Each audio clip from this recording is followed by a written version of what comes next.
Assalamu alaikum. Alhamdulillah. As-salatu was-salamu ala Rasulullah sallallahu alayhi wasallam. Welcome to another installment of the R2F show. We haven't seen you guys in a while. We appreciate you guys for attending. For our new listeners or new viewers, we are the R2F show, our return to Fitrah. And this is the monthly show we do, or whenever we have time or something comes up, where we talk about matters relating to deviation, spiritual abuse, cults, and anything related to deviating from the straight path of Islam, and stuff that relates to cults in Islam that we try to address. People that join groups that are led by people that may be fake frauds, fake sheikhs, and different things that are using the Islam to actually take advantage of people, lead them astray, and ultimately abuse them, spiritual abuse. So this week we have, today's show, we have a few things lined up. We're going to be talking about music, which is going to be a touchy subject for a lot of people. Then we're also going to talk about something that a cult that we're familiar with, that we've got a lot of content out there on our channel, the TMOA, TMOA, which stands for the Muslims of America, which is a cult in the United States of America, primarily African Americans, where they recently issued something attacking one of our Muslim brothers that unfortunately was in a car accident, and using that as some sort of example or proof that, if you say anything bad about their cult, bad things are going to happen to you. So we're going to address that. And also, finally, we're going to close out with talking about a letter that a cult leader or a cult administrator named Ahmed Pearsons or Ahmed Bundy, that he wrote. I don't know exactly who he wrote the letter to, but it was addressing one of our associates, who we refer to him as Uncle because we have a lot of respect for him. He's one of our elders. Mm-hmm. He's one of the first people to actually speak out against the cults, who's Abdul Azim. And this individual had cut his father out. He had cut Uncle Abdul Azim out of his life, severed the ties of kinship. And we're going to be talking about that letter and about the high status that a father has in Islam. And we're going to be touching base on that. My other co-host Mubarak should be joining us after he gets done doing the stuff that he's dealing with. So right now we're just going to jump right into it. We're going to talk about music, inshallah.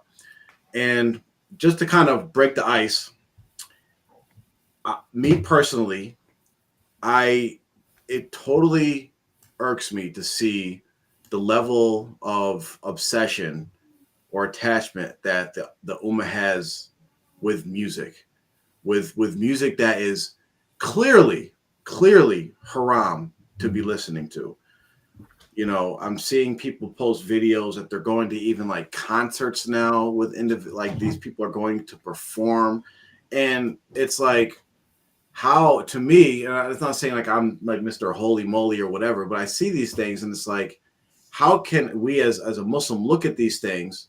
We're looking at intermixing men, women, whether they're performing or in the crowd, and it reminds me just of like non-Muslims. And it's like, how can we feel comfortable engaging these things? And people say, oh, maybe the concerts are wrong, but it all starts somewhere, and it's all because people just can't let go of our naf or our attachment to music. And Allah warns us about this so many different times. And it's like, why don't we pay heed to it? I just don't really understand. Yeah, truthfully, this one is a real dicey situation for me, if I'm just being honest, because all of us, I'm sure we have a background. We come from a background where Islamic knots, and all of these different things are part of our history. And, me personally, I grew up on the Zayn Bikas, the Dawood Warrensbys, the Yusuf Islams and stuff like that. But to my brother's point here, Jaffer, it's gotten completely out of control at this point. It's not even about it's about beats, it's about rhythm, it's about rhyme, it's about the next upbeat flavor, and it's just completely rampant and completely out of control.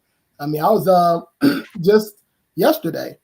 I'm walking in my house, and my daughters are they just know whole full verses and rapping and stuff, and I'm just like, Yeah. no, like my daughters, like not even my sons, my daughters, they're just in the kitchen washing dishes, just full blown verses. I'm just like, and it comes from some of these, I guess, I don't want to say progressive, but some of these newer groups, newer age groups where they're rapping over beats or they're kind of biting off of other, non-Muslim songs with the same beat and just switching the lyrics. I guess they think this is something that's acceptable and everybody is doing it. And it is, truthfully, I'm going to be honest with y'all, I don't know how we're stopping this. I don't know how anyone's stopping this anytime soon. In fact, I think it's going to just get worse. Yeah. Yeah. And just because a lot of it stems from my generation, and then it keeps getting worse as you go on. So like for my generation, there's a Dean Squad, right? I would say Dean Squad, from what I know, Dean Squad is like the number one perpetrator of this, right? Where they thought, this brother J Dean thought, hey, it's these haram songs, they have haram lyrics, right? But I'm going to change the lyrics to something Islamic, all right? So instead of going to a club, I'm going to a mosque, right? But if you change this to lyrics, right, that's not really the issue. I mean, that's part of the issue, sure, yeah. But it's the instrumental, it's the violin, the piano, all the haram instruments are in the background, right? And the beats, they're all haram. If it's just spoken word, whatever, who cares? It's just spoken word. But you are copying, imitating the Uncle Father for one, right? And then two, you are producing it to the masses, right? And Muslims are, and again, like we talk about this all the time. This is how like deviation starts, but this starts. People think now this is okay. Even the people that do it, like, hey, listen, I have these Muslims who reach out to me and say, hey, listen, bro, I listened to your song about going to the mosque on a Friday, and now I go to the mosque every Friday, right? And so these people say, hey, listen, someone, somewhere, some Muslim, Fulan, Fulana, all right, they now are a better Muslim because of me, all right? And so whatever I'm doing is good now. No, it's not. It is still haram. And they just ignore that. When people say, hey, this is haram, bro, it's like, okay, well, I'm not salty. Like, what does that mean? No, you're Muslim. It doesn't matter. Like, haram is haram. And we're trying to circumvent the rules because people feel a certain way, right? Everyone's so comfortable just like skating by their feelings and just putting their emotions first instead of Islam first.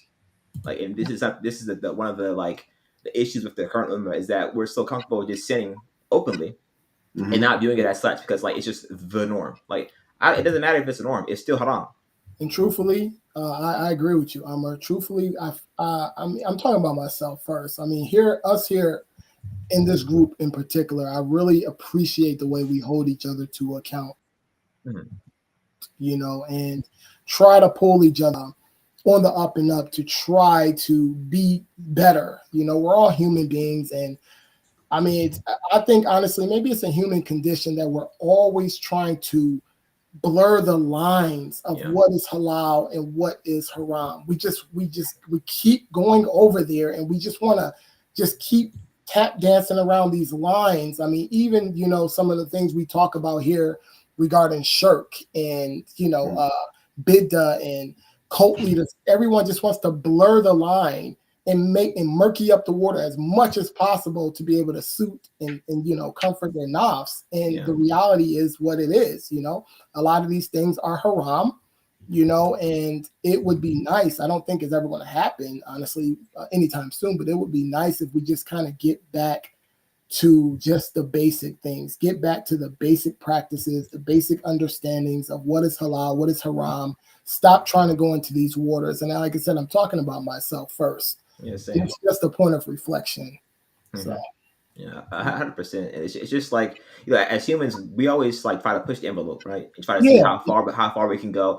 And listen, I saw a video recently, and it was some person who was like, "Listen, everyone's the best Muslim ever when things are going bad, right? When something unfortunate happens to you, it's like, oh my god, I have to pray more. I have to, da, da, da. But when things are just okay for you or going fine, then it's like, okay, I'll skirt the rules here. I'll listen to music. I'll go to this party. Something bad happens to you, oh yeah, I love peace. Like, no, you need to be in that like mindset at all times. And people, like easier said than done. I mean, I know. Listen,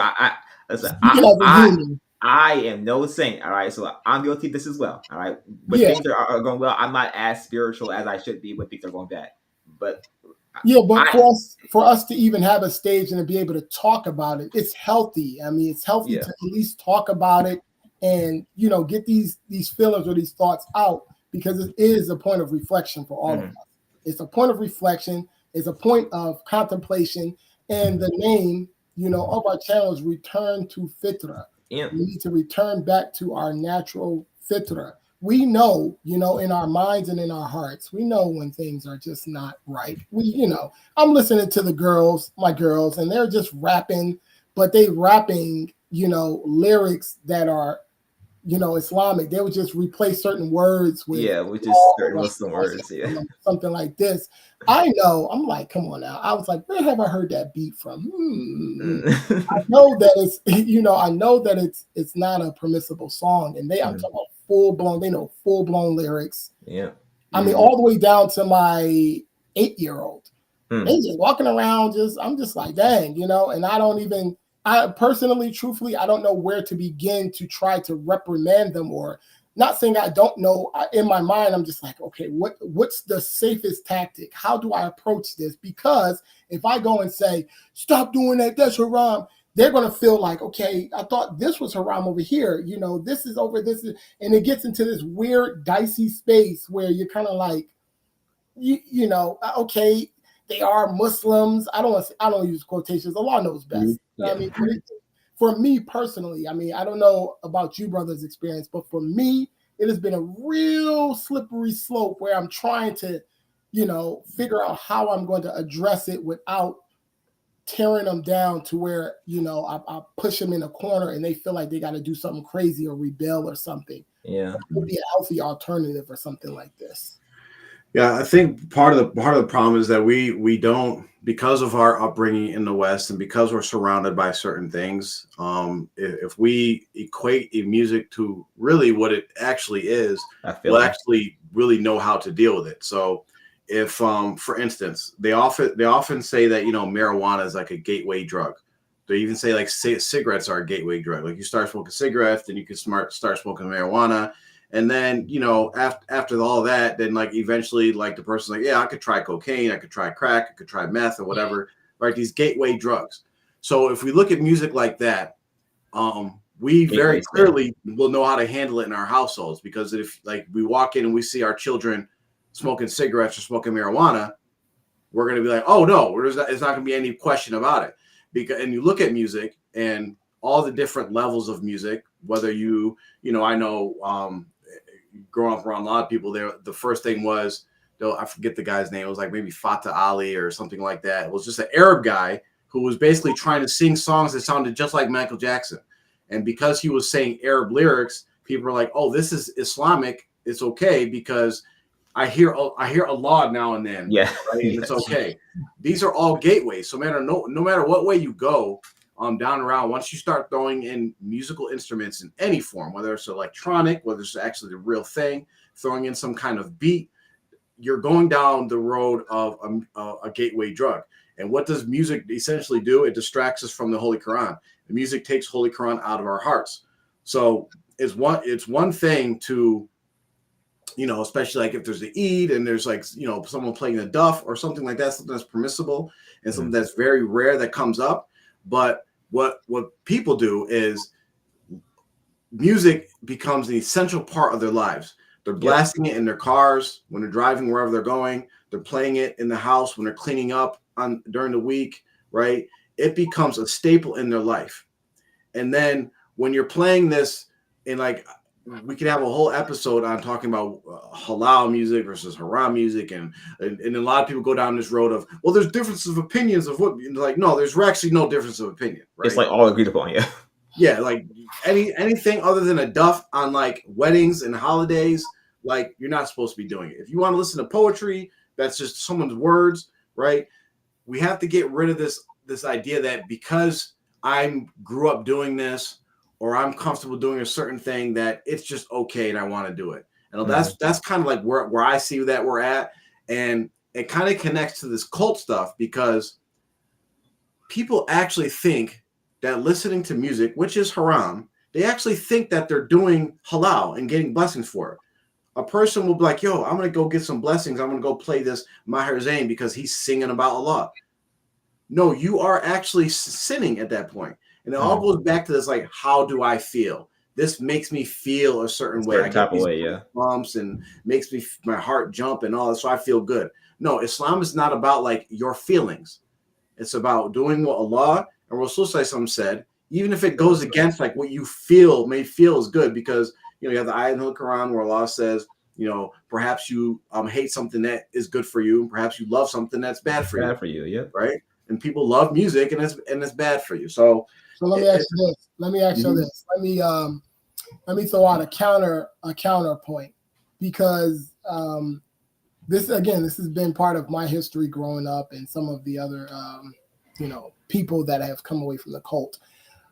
Would y'all consider a cappella singing music? It depends on what it is, because you can have a cappella singing, right? Where it's all they did was the a cappella came from a song actually, and you're looking for the a cappella. I think we even fell into it, and thankfully, one of our co-hosts' wives pointed out to us when we were doing our Man's World podcast.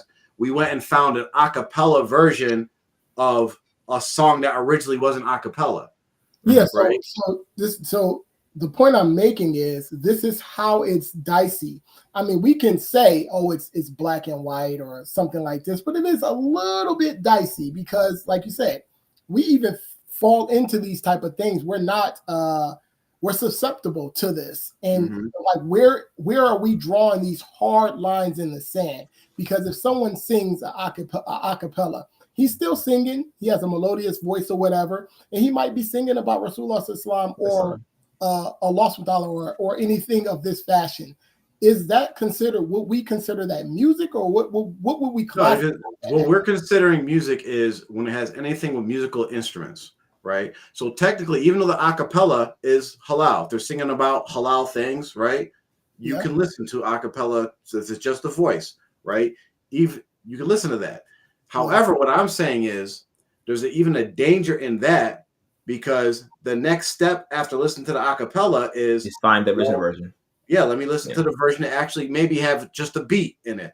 Well, actually, let me listen to the version that has the guitar and the piano, and all of a sudden now you're just jamming out. You know what I mean?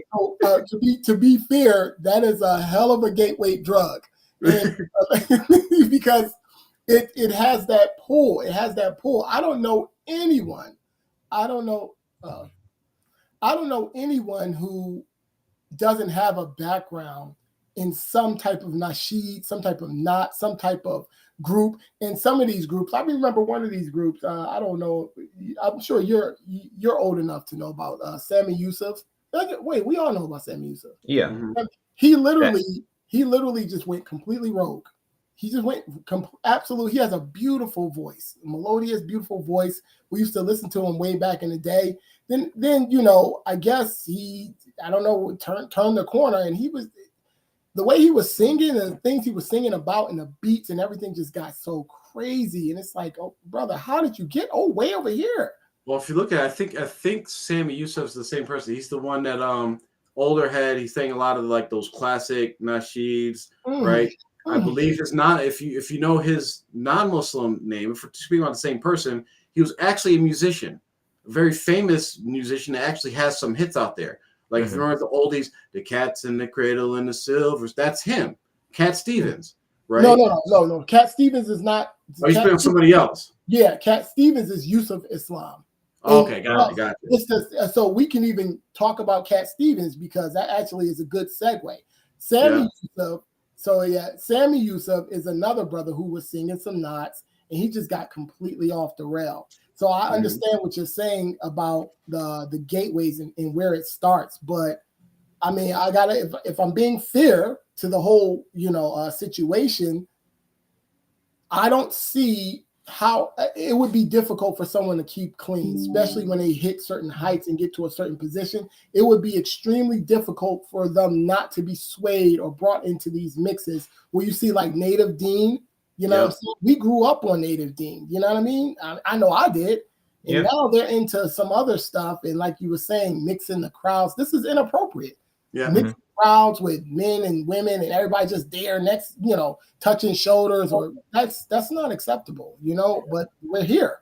You know what I mean? I know for me personally, and not everybody else, but what helped me is I when I was younger, and I come from growing up where I was listening to rap, all this, during my era, we're coming up growing listening to Biggie, Tupac, we got the Fugees, we got all these big hits coming out. We've all experienced right. it. So we've all been there. Once I started hearing hadiths about music and the punishments for music and all that, what helped me is I just totally cut it out my life. There's nothing in my life where it's oh, let me put on something to occupy my ears, right? Some people get annoyed with me. I go on a long trip. I could drive for 8 hours. That's me. Totally dead silent in the car. Or straight serious.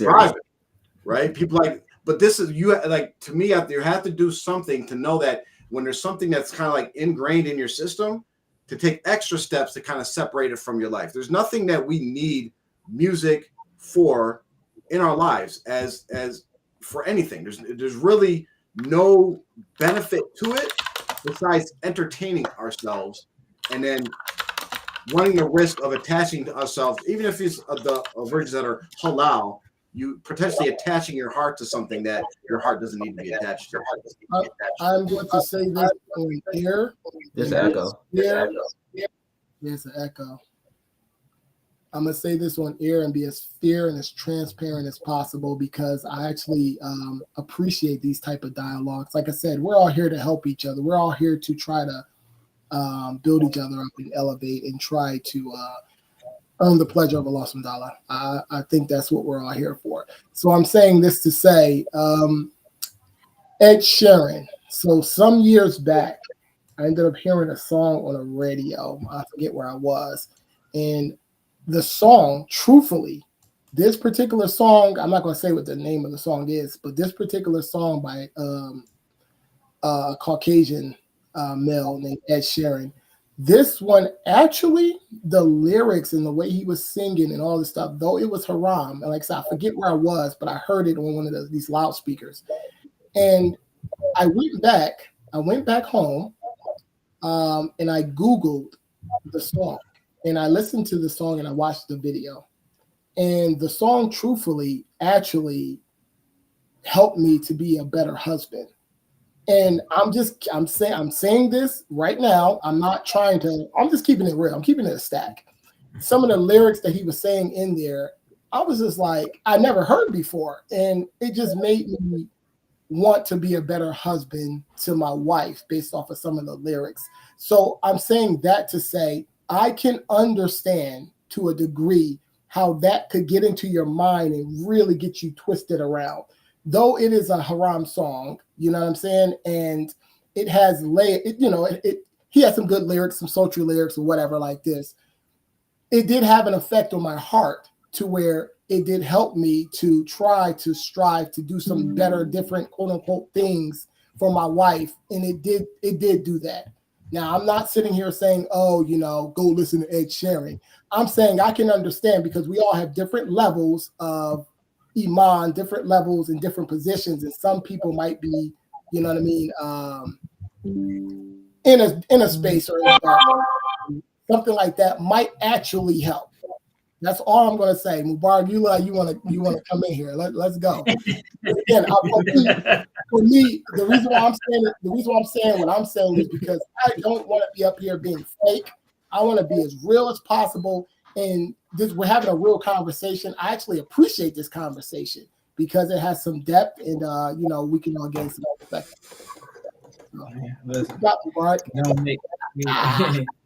You know what? Some people say.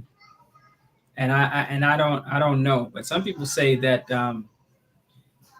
drinking alcohol for a man who's shy or is a little bit timid, or maybe if he gets it, they say liquid courage, right?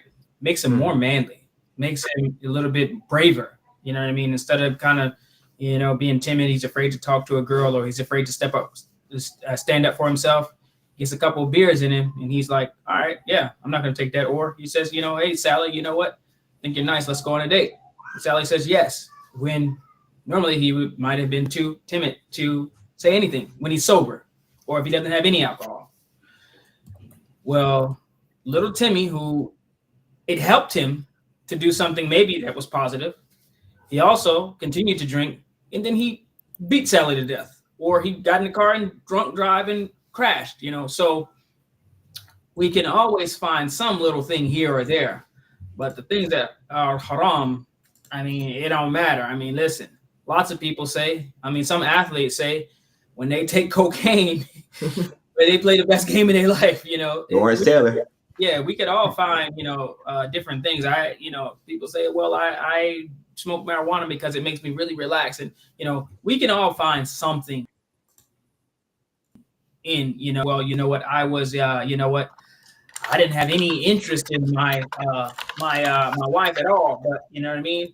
I watched a few, videos of my favorite, actress online, and I was ready to go, you can't, you may have got what you think is a benefit from it, but it's just a gateway to draw you in. So that the next time, because there's a reason why, breakup songs, every song is about, it's 99% of songs are about breaking up, brand new love, deep love. And then when you get into certain genres, it's about illegal activity, being so macho and bravado and will kill someone in a heartbeat. Don't test me, don't push me, type of thing. It's all of these things really when you get deep into it. Now, I'm not asking you to do this, but whatever that album was, I guarantee you all the rest of the boy's songs probably will give you a well-rounded dose of why you should not listen to music, even though that might be there just to kind of really to draw you in. So we have to be careful. It is haram. It's haram for a reason. Music, they have done studies on it to show that music does change people's moods. It changes their the chemical makeup in their brain. It encourages them to take action in real life. Someone might listen to a song and then break up with their girl.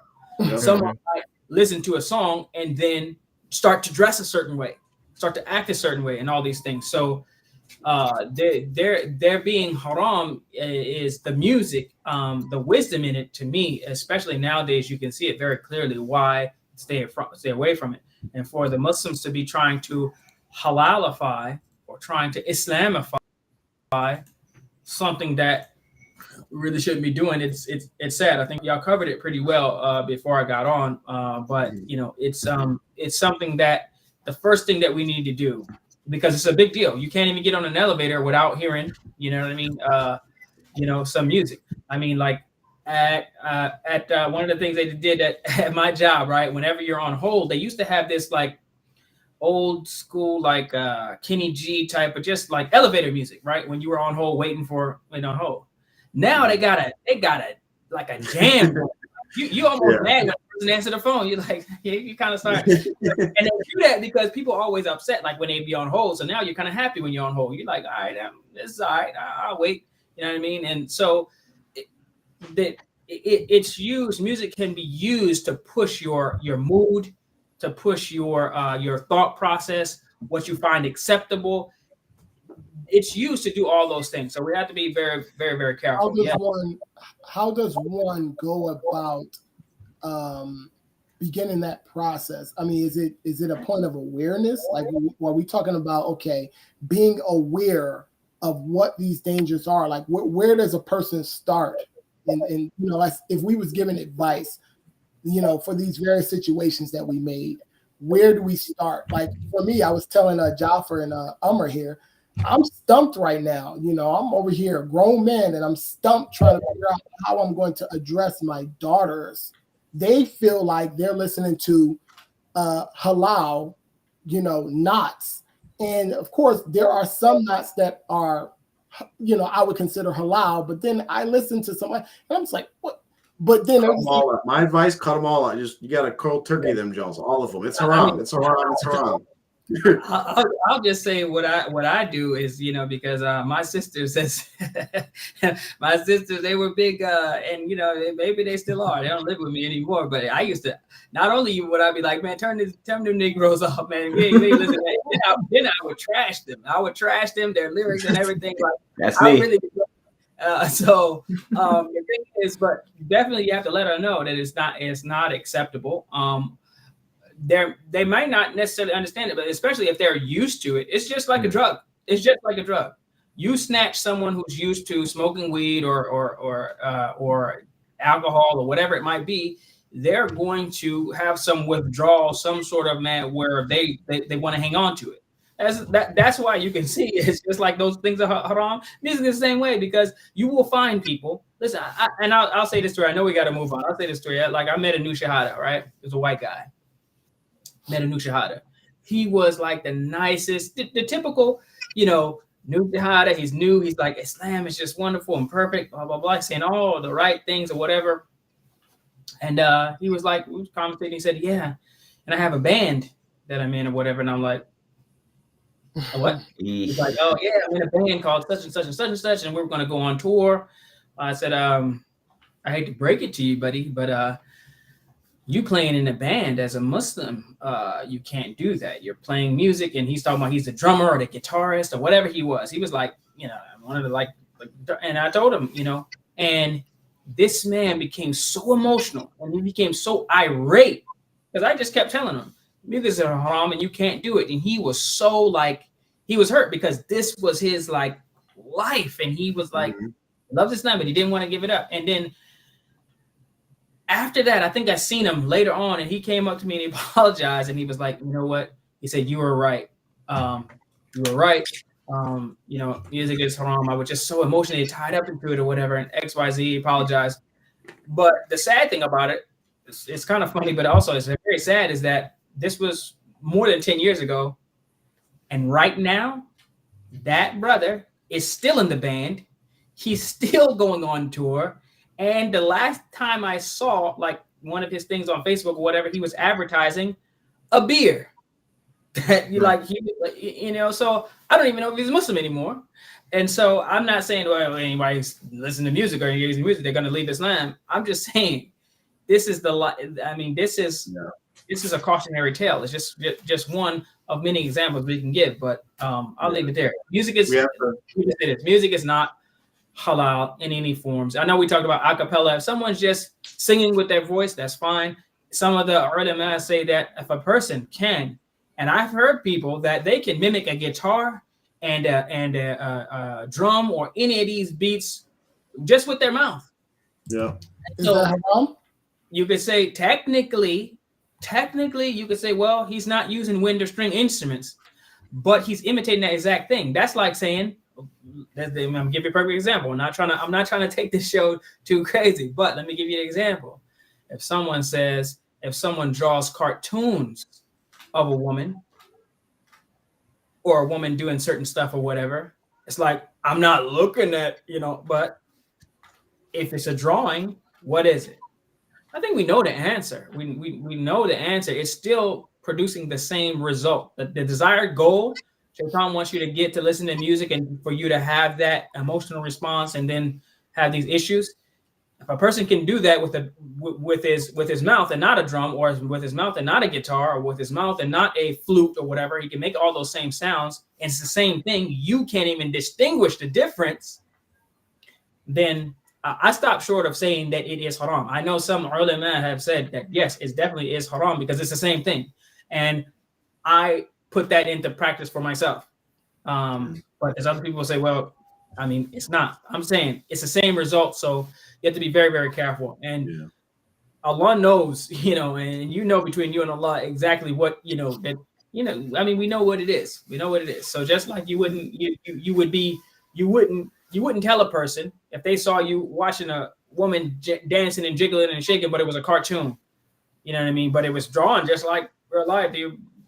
You would be embarrassed or shy. You would whatever. Like computer generated things that they have nowadays that look just like real life, and then like, oh no, that's actually not the real thing. It's like the real message is that we have to recognize what music is, the danger of it. You know, Allah tells us, like, you know, how to stay away from fitna or zina as far as we can. We don't even approach it, right? We don't take steps towards it. We have to treat music in the same light as just like if it was a drug, if it was zina, if it was anything else, take steps away from it instead of taking steps towards it. The next thing we wanted to kind of talk about is recently a brother that he was on our show several years ago when we first started. We were doing interviews about people exiting cults, and this brother, his name is Abdul Sabor. His name is Eric Harmon. We have a show on an interview we did with him. He recently, unfortunately, was in an accident at work where he fell off his tractor trailer and injured his back and had to have surgery, and he's still in the hospital. And you can go click on, I'll put it in the chat. You can go to GoFundMe and donate something. Please go there and donate, whether it's $5, $10, or anything to help out with the medical expenses. If you can't donate anything, everybody should at least be making dua for him that he recovers. So that recently happened, and the members of the cult that he was part of tried to use this instance as an example of this is what happens to people that speak out against like their fraudulent sheikh or against their cult community. And not like we can talk briefly about like kind of like how despicable this kind of is, but the real thing that for me anyway, and everybody's gonna have a chance to chime in, is just the gross misunderstanding of, for Muslims, what calamities, what tests and trials in this life actually mean for Muslims, right? And it's actually like they're looking at it as a bad thing. Yeah, it's a bad thing to happen to them, but as Muslims, our perspective on these things is actually a good thing for him, right? Because we can go into the hadiths and the ayats where, you know, there's where Rasul tells us that there's nothing bad that happens to a believer that's actually that he won't be rewarded for. When Allah inflicts a calamity on the believer, it's actually to erase some of his sins, right? So he can be forgiven in the hereafter and gain more blessings in the hereafter. So although this is a tough time for Abdul Sabor and his family, don't think that he's not being rewarded as long as he's being patient, still praising Allah, thanking Allah, and being grateful to Allah for, you know, him still being alive, still being able to get that blessings. Like, and there's a laundry list of ayats and hadiths that could just keep reinforcing this. And if we're Muslims and we're looking at the tests and trials that either we receive or that others receive, and we're looking at it like, oh, that's the wrath of Allah on that person, that's the wrong perspective. It's definitely the wrong perspective. And it's very presumptuous that you think that you can tell the difference between Allah's punishment of somebody versus Allah actually just inflicting a test and trial on him. Because Allah tells us in the Holy Quran, do you think you'll say, I believe, and that you won't be tested? Yeah. No, we're going to be tested. And just the last thing I wanted to mention about this is they basically said that this was an example of someone speaking out against their wali of Allah or whatever, right? This individual did his interview, I want to say 3-4 years ago, right? And his exact words, the words they try to twist, he said something similar to, I swear by Allah, if I'm lying, may Allah punish me right now or in the hereafter. Well, Allah didn't punish him 3 years ago when he said it, so he didn't punish him right now, and it's not the hereafter yet. Right? They're wrong on all accounts. And in fact, like how we look at it as Muslims, he's actually, you know, it sucks what he's going through, and may Allah protect us from that type of test for all of us. But he will be compensated, inshallah. We say, Inna lillahi wa inna ilayhi raji'un. Right? We're patient. We stay patient with it. So a lot of others chime in just real quick. Go to the comment is pinned in the chat. Go to the GoFundMe. Donate a few dollars. Continue to make dua for him, and hopefully Allah gives him a speedy recovery. Inshallah. Yeah, let me jump in here because this type of thinking. And of course, I've seen this, and I think we've all seen this many times inside of the, our former cult group, the Samoans. This type of thought can literally have you off to see the wizard on following the yellow brick road, because literally, where does it stop?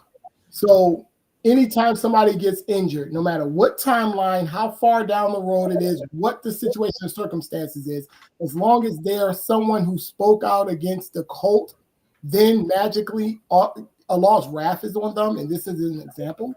What about people who get injured inside of the cult? What about all of the actions? It's so stupid. And I remember this one time, quick story. So one of my close companions, you guys, Abdul Qadir, Duke, who passed away in the motorcycle accident. Me and him was really close, like my brother. And the following Friday, after his janazah, the following Friday, I was on the land. I was on Virginia land, and we were making Juma.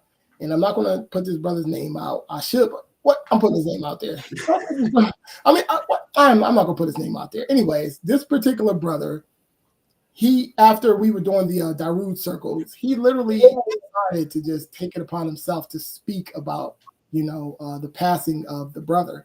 And he started to, pretty much start talking. He don't even know him, mind you. He don't even know Abdul Qadir. And he just starts talking about him, basically saying, let this be a lesson, because Abdul Qadir was bucking then. You know what I'm saying? He was bucking. He didn't want to sign some paper, some little thing, or come to some meeting. He was bucking. He was like, nah, he ain't doing that. So basically, they took this, and then the brother was speaking after Juma about his brother. It was pretty much saying, this is an example for all of us. You got to be careful about what you say and your disobedience to the Murshid, Amil, and all this other stuff. I know you don't understand. I'm sitting in this circle, and I'm talking about my temperature rose, and I promise you, brothers, I literally had to step out of the masjid. One of my other companions who's real close to me, you all know him, he literally seen that I walked out mid-speech as this brother was literally saying the worst things you could possibly say in a situation like that. You guys know regard for that brother's family? I mean, are y'all serious? I mean, it's real silly, because it's just like pick and choose. Right. And choose. Like let's go with their narrative, right? If Allah wanted to use this brother as an example, like don't speak about my special sheikh, wouldn't it be more fitting to like actually do something to maybe the people that actually run the show that he was actually right? Like one of us, right? Like go and pick out like all the good things that have happened to the people that has spoke out against the sheikh and the Jamaat? No. Like how many other people have done interviews speaking out against the sheikh and the Jamaat? Well, what about his own family members that have spoken out against the sheikh and the Jamaat? Like, is everybody just waiting? Is there a certain time period? We all got to wait like 3 to 4 years for something bad to happen. And they're just, oh, look, he got a flat tire. You better not speak about our sheikh. So this is what I'm talking about. And I try to make the analogy. You're off to see the wizard. You're not thinking. You're just going down the yellow brick. You don't even know what's going on. And you're saying anything. You're blurting anything. And not only that, this is a petty, childish attempt to try to get back at somebody or get. You guys sound like big, giant children. You can't come over here and defend the positions, anything that your cult leader or the cult members have been doing, or the administration.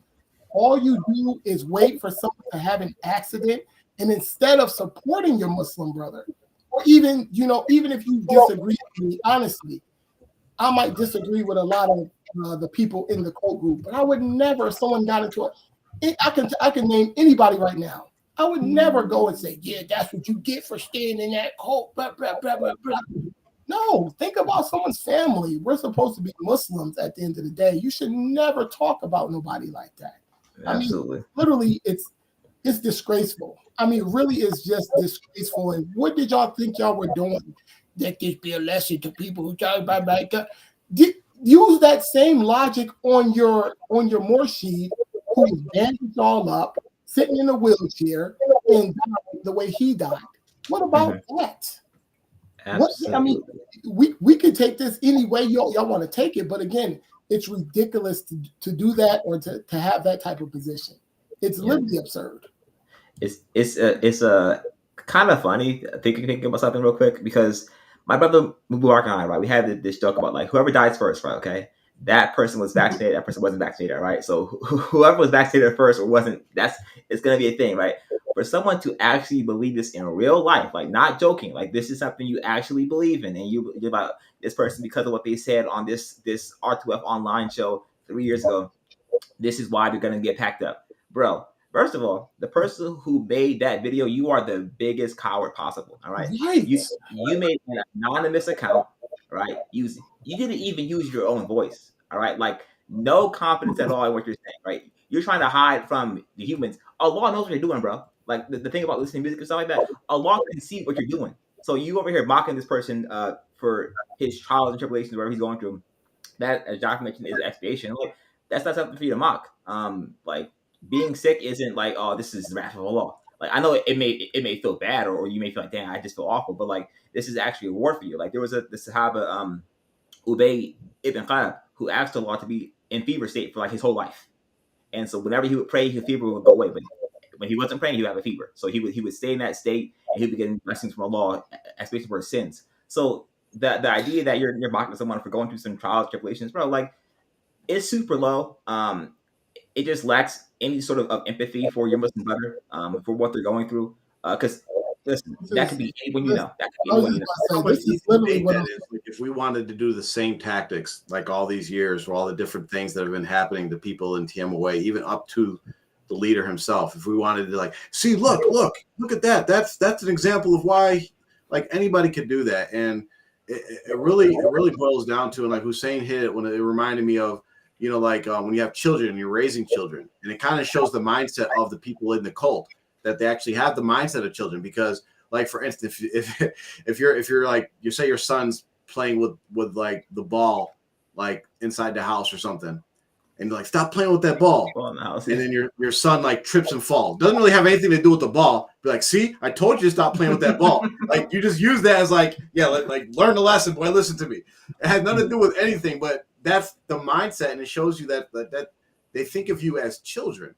And one thing that, you know, may Allah protect all of us and forgive us for if we did anything even remote to that, because like, you know, I don't want to, you know, say we're free from ever doing anything. I want just say may Allah protect us all. But the person who made the video and posted a video, and if we knew, like, if we like actually paid attention to what like goes on to the people in the cult and their lives and all that, I'm pretty sure, because I've seen it so many times, you know, the Sunnah of Allah is that he actually makes people go through exactly what like they're guilty of, like mocking or accusing others of.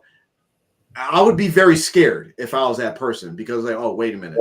And I'm pretty sure if that person doesn't repent and goes around that, I'm pretty sure something similar would happen, and then we'd be able to go, oh, so it was you who made that video.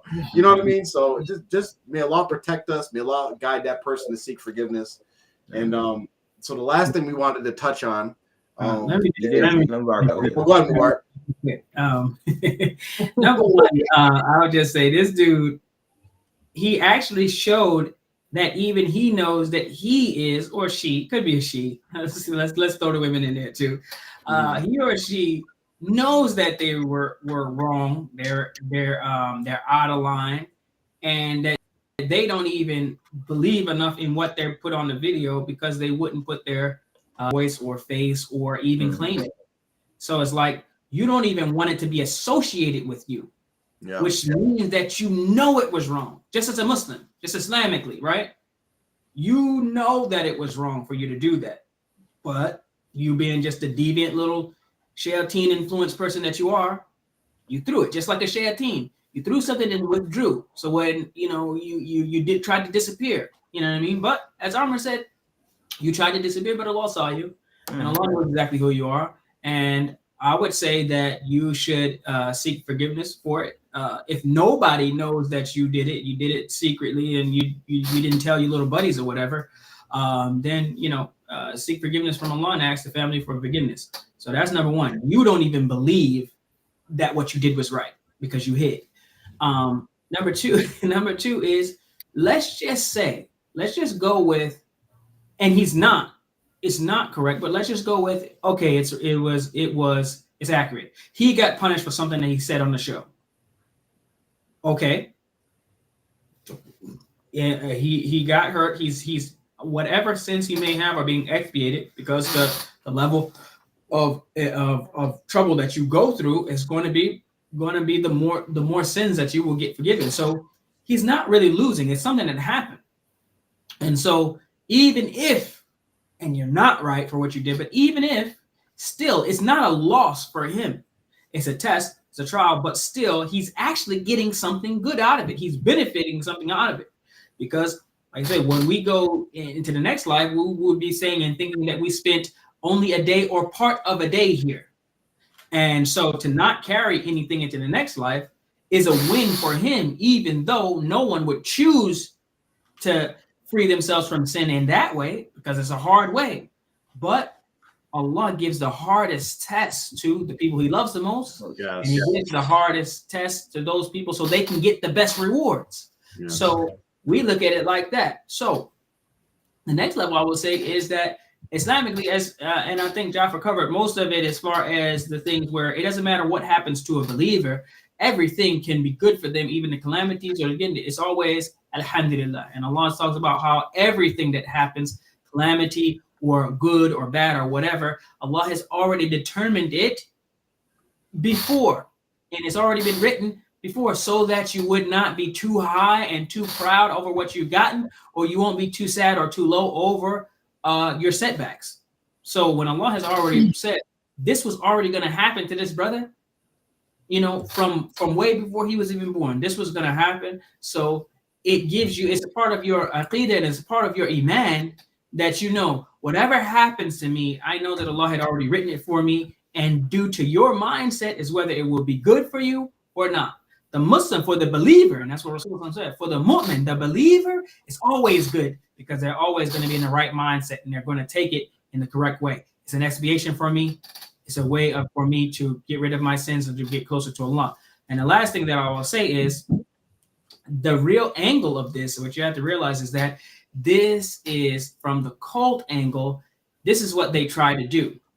They want to use any tactic to scare you. It's not really, it's partially maybe to try to attack him and for us, but mainly it's for these sheep, these Tamoans in the cult, so that you would think, they think you're stupid and they think you're jahil and you don't know anything about Islam, to where you'll just believe, oh, wow, he said something about the sheikh and now, yeah, we better stay in the cult. Yeah, we better pay our percentage. Oh, yeah, we better follow our sheikh to the end. Or whatever. If they want us to beat the hell out of Ahlul Bayt, yeah, we'll do it. If they want us to worship and bend down and kiss their feet and prostrate at their graves, yeah, we'll do it.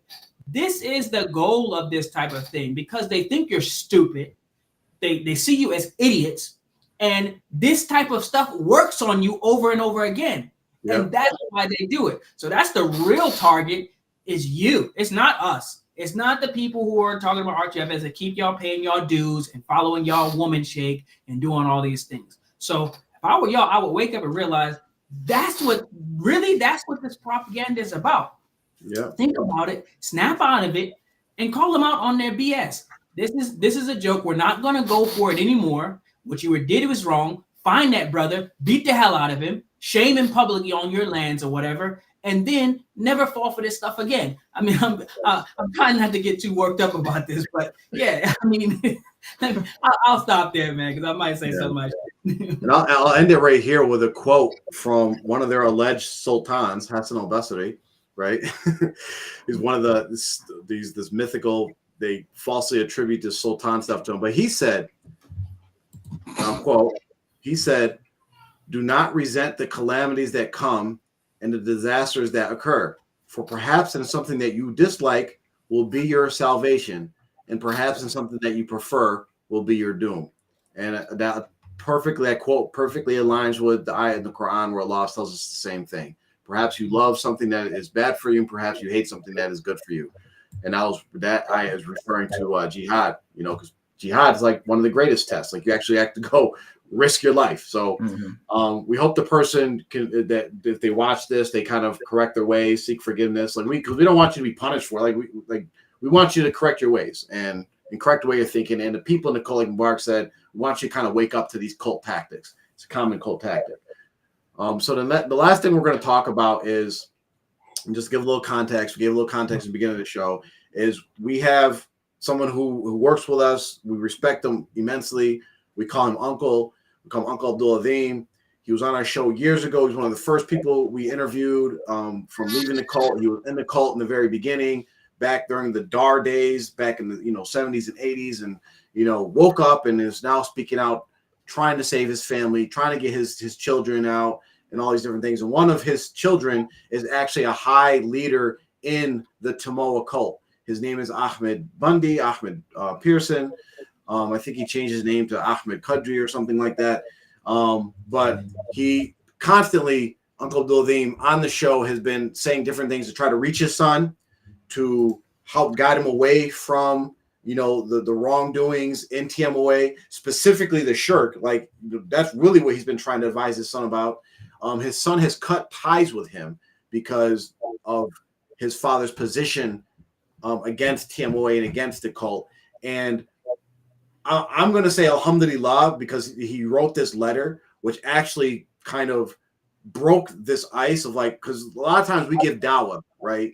And from our perspective, when we don't hear anything back, we don't necessarily see all the great effect that alhamdulillah Allah allows us to have on the people in the cult. So every time we hear something like, oh, so-and-so left, and then we get a message like, oh, they said they watched the R2F show, we're like, oh, alhamdulillah, it's like a good little feedback. So here, I think it's actually even though we're going to break down this letter, it's actually positive that the messages and the statements that Uncle Abdul Azim has been making have actually been reaching Ahmed, and it has actually been severely affecting him in a certain way that he felt that he had to address his father in this letter that, again, I don't know who he's actually addressing this letter to, whether those to the TMOA cult, whatever, but I don't know how you guys want to just go through it line by line, section for section. We could bring it up on the screen to show people. He basically, if anybody knows what subtweeting is, he basically subtweeted his dad. Like he's like anonymously, or it's like addressed to something that we don't really know, but most of the things that he's talking about is in reference, what we think is in reference to his father. So which I think is it's weak. It's kind of cowardly. I mean, his phone number works. I mean, I think we all know that his phone is on. He's paid his phone bill, so you can reach him. But yeah. All right, so Amr, do you want to take us through this? Maybe we could just I think it's only 2 pages. Yeah, so it's not super long. Maybe we could do like a half a page and then kind of give our commentary and do a half a page and go like that. All right. Let's do that paragraph. You can go paragraph by paragraph. I think it's pretty laid out. Okay. Assalamu alaikum wa rahmatullahi wa barakatuhu. I sincerely hope this reaches everyone whom Allah loves and who loves Allah well and in the best of health. I have contemplated writing this or some version of it for the last 2 years. Allah is the best of planners. I submit that I am nothing and He is everything. I remember the years of 2003 and 2004 when I lived in a way completely against the tenets of Islam and more aligned with that of an indecent kafir, astaghfirullah. During this time, I was never hated by my family members. No one made videos about me and accused me of shirk, but accepted me as I walked in the wrong direction. I remember hearing in early July 2004 that my beloved Murshid Khan al-Hasra Jilani was inviting the young men to South Carolina to participate in retreats, and I was initially disinterested. Then someone told me that His Eminence stated, anyone who wishes to truly get to know their sheikh should attend this retreat. While living in the aforementioned condition, I felt deeply in my heart that this call was make or break for me as a Talib, and despite the many financial and logistical challenges, I attended the retreat. During this retreat, I made dua for Allah to save me and protect me from living in a way that was displeasing to Him. Shortly after the retreat, I beheld my Murshid in a dream, and the gist of it, he directed me to leave music because you cannot gain closest to Allah while engaging in music. Real quick, I just want to mention that we should know of the very famous hadith about actions are based on intention, right? And without even knowing it, he clearly lays out what his intention is, right? Mm-hmm. He very clearly lays out what his intention is, and it's in the sentence where he says, he was living like a kafir life, a bad life, and he had no intentions on going to the retreat. But why did he go to the retreat? To get not to save himself, not to get closer to Allah. He went to the retreat because there was a chance that he can go learn more about his sheikh. Mm-hmm. Right there, his intentions. And how does intentions play out? Right? He had a dream about his sheikh. And you know what? The hadith says that the person will get the reward for that which they migrated for, right? Exactly. So whatever so he learned a lot about his sheikh, but nothing about Islam and nothing about Allah. And he didn't become a better Muslim, obviously. I'll just go back to the first paragraph, because this is something that I don't want people to get lost on. When he says, I submit that I am nothing, this is not true. And he is everything. And this is not true. You are something because Allah created you. He created every person, and you are something. And even Allah says that the blood of the Muslim that's shed is more sacred than the Kaaba. Mm-hmm. So yep. You are something very significant. You're not Allah nothing. created you with his own hand. Yep. Yeah. So you're not insignificant at all. And that's why the weight to carry the religion of Islam and whatever, because a huge weight has been put on us as human beings, as Muslims, as men. So this saying I am nothing and then he is everything. Allah is not everything. Allah is Allah.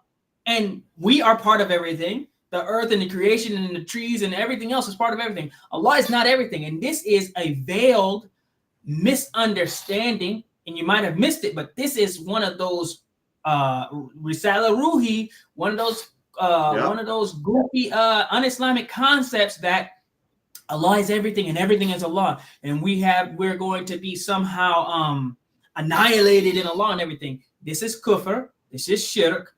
Don't believe it. You are something and you are separate from Allah, which Allah is someone else. And Allah is not part of his creation, nor will his creation ever be part of him.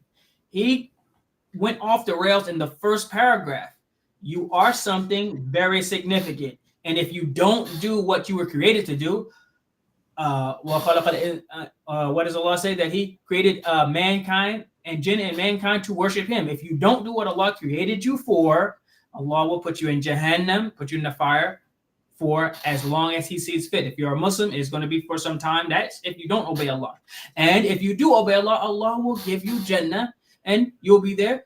You'll be there forever. So you're very significant. You are something. Don't say this and don't tell other people this. This is wrong. And Allah is not everything. Allah is, what does Allah say? There's nothing like him, similar to him. There's no one comparable to him. He's not everything. He's very unique. He's the only one. And he's separate and above and beyond his creation. So I won't go into the lesson, but you get the drift. He's off the rails already. He literally started the car and then went in the ditch immediately. Yeah. And then he followed it up with he's setting you up for the manipulation, where that last sentence in the second paragraph where he says, well, that whole second paragraph where he's basically saying, I was living a bad life, committing a lot of sins, right? And he says, during this time, I was never hated by my family members, right? Alluding to like somehow his family members hate him now. We're gonna have talking about his Abu. His Abu does not hate him. In fact, his Abu loves him very much, which is why he's trying to reach out to him.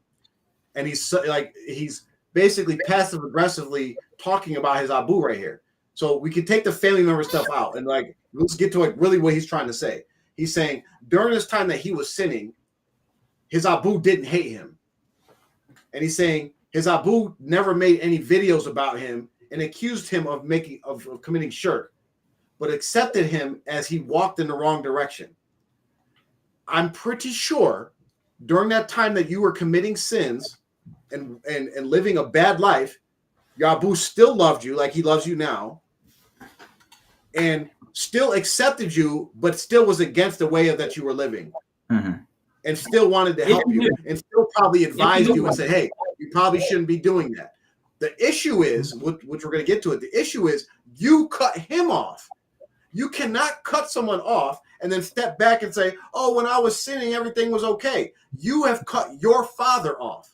You are not the victim here. Your father is the victim. Well, actually, you are the victim in here, because we're going to start talking about the rights and the duties and the status of your father. Like as I won't say the name, but I might get in trouble for this. But as a very influential and smart individual said, a father said to the son, I could kill you, man. So, Ahmed, your father could kill you. If I killed you, Ahmed, guess what? Your family can come back and kill me. We all know about Qisas, right? Eye for an eye, tooth for a tooth. Guess what? Your father could go. It's not going to happen, and no father should go do this. But if your father killed you, we wouldn't be able to kill him for it. There's no Qisas.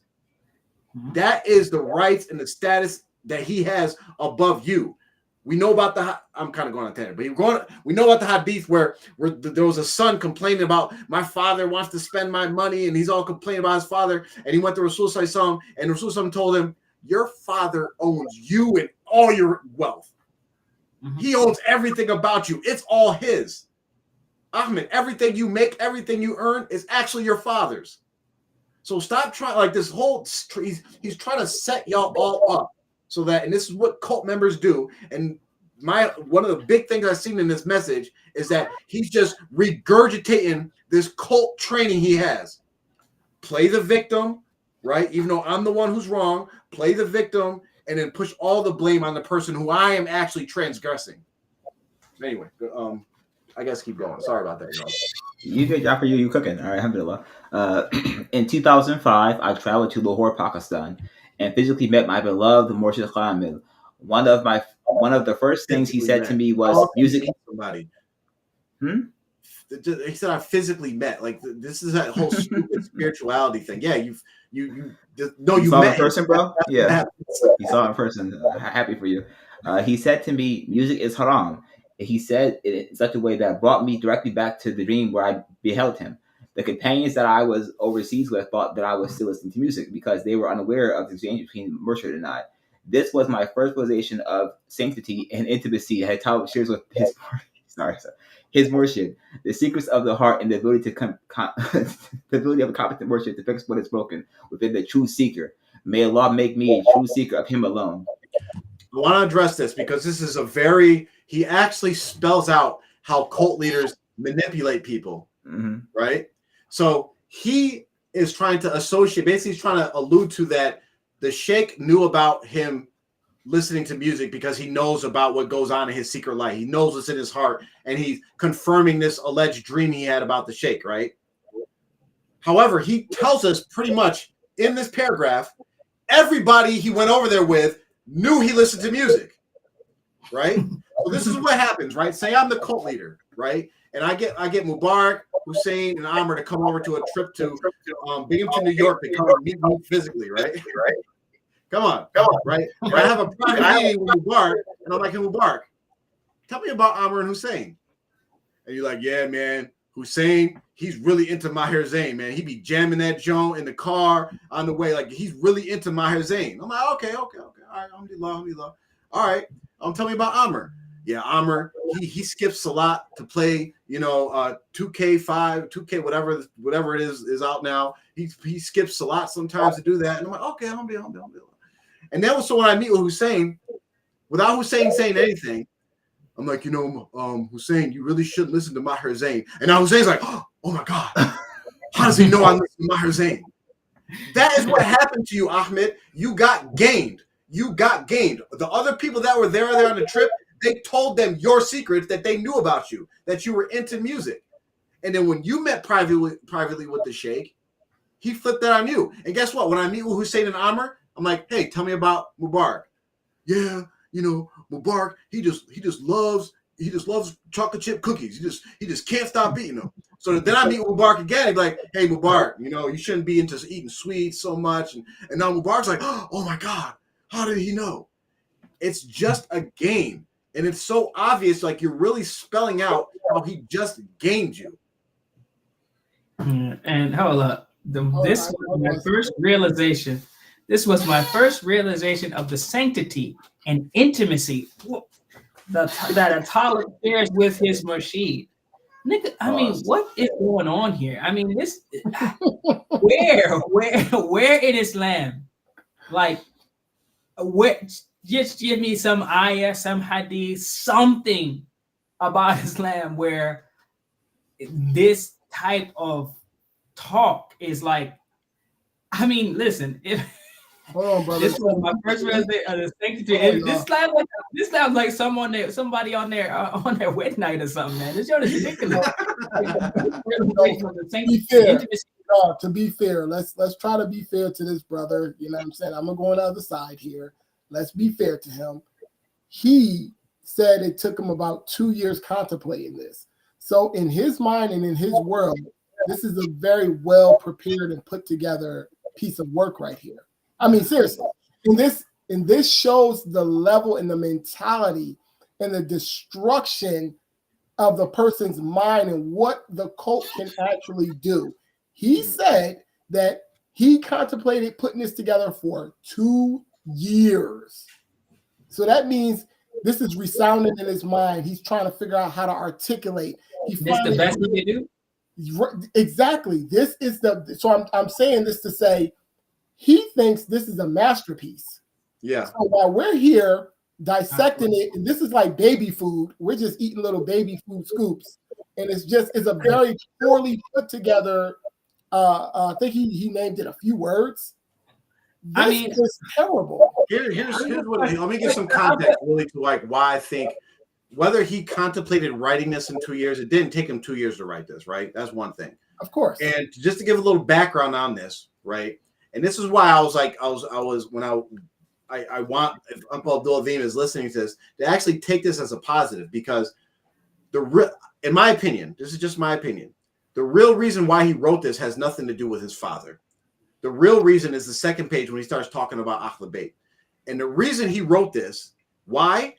Is because we know, and maybe people who are listening don't know this, but Sultan Jalani, the son of the Sheikh, was in the middle of an altercation between his friends with other friends on land, where he got like injured in the middle of it trying to break it up.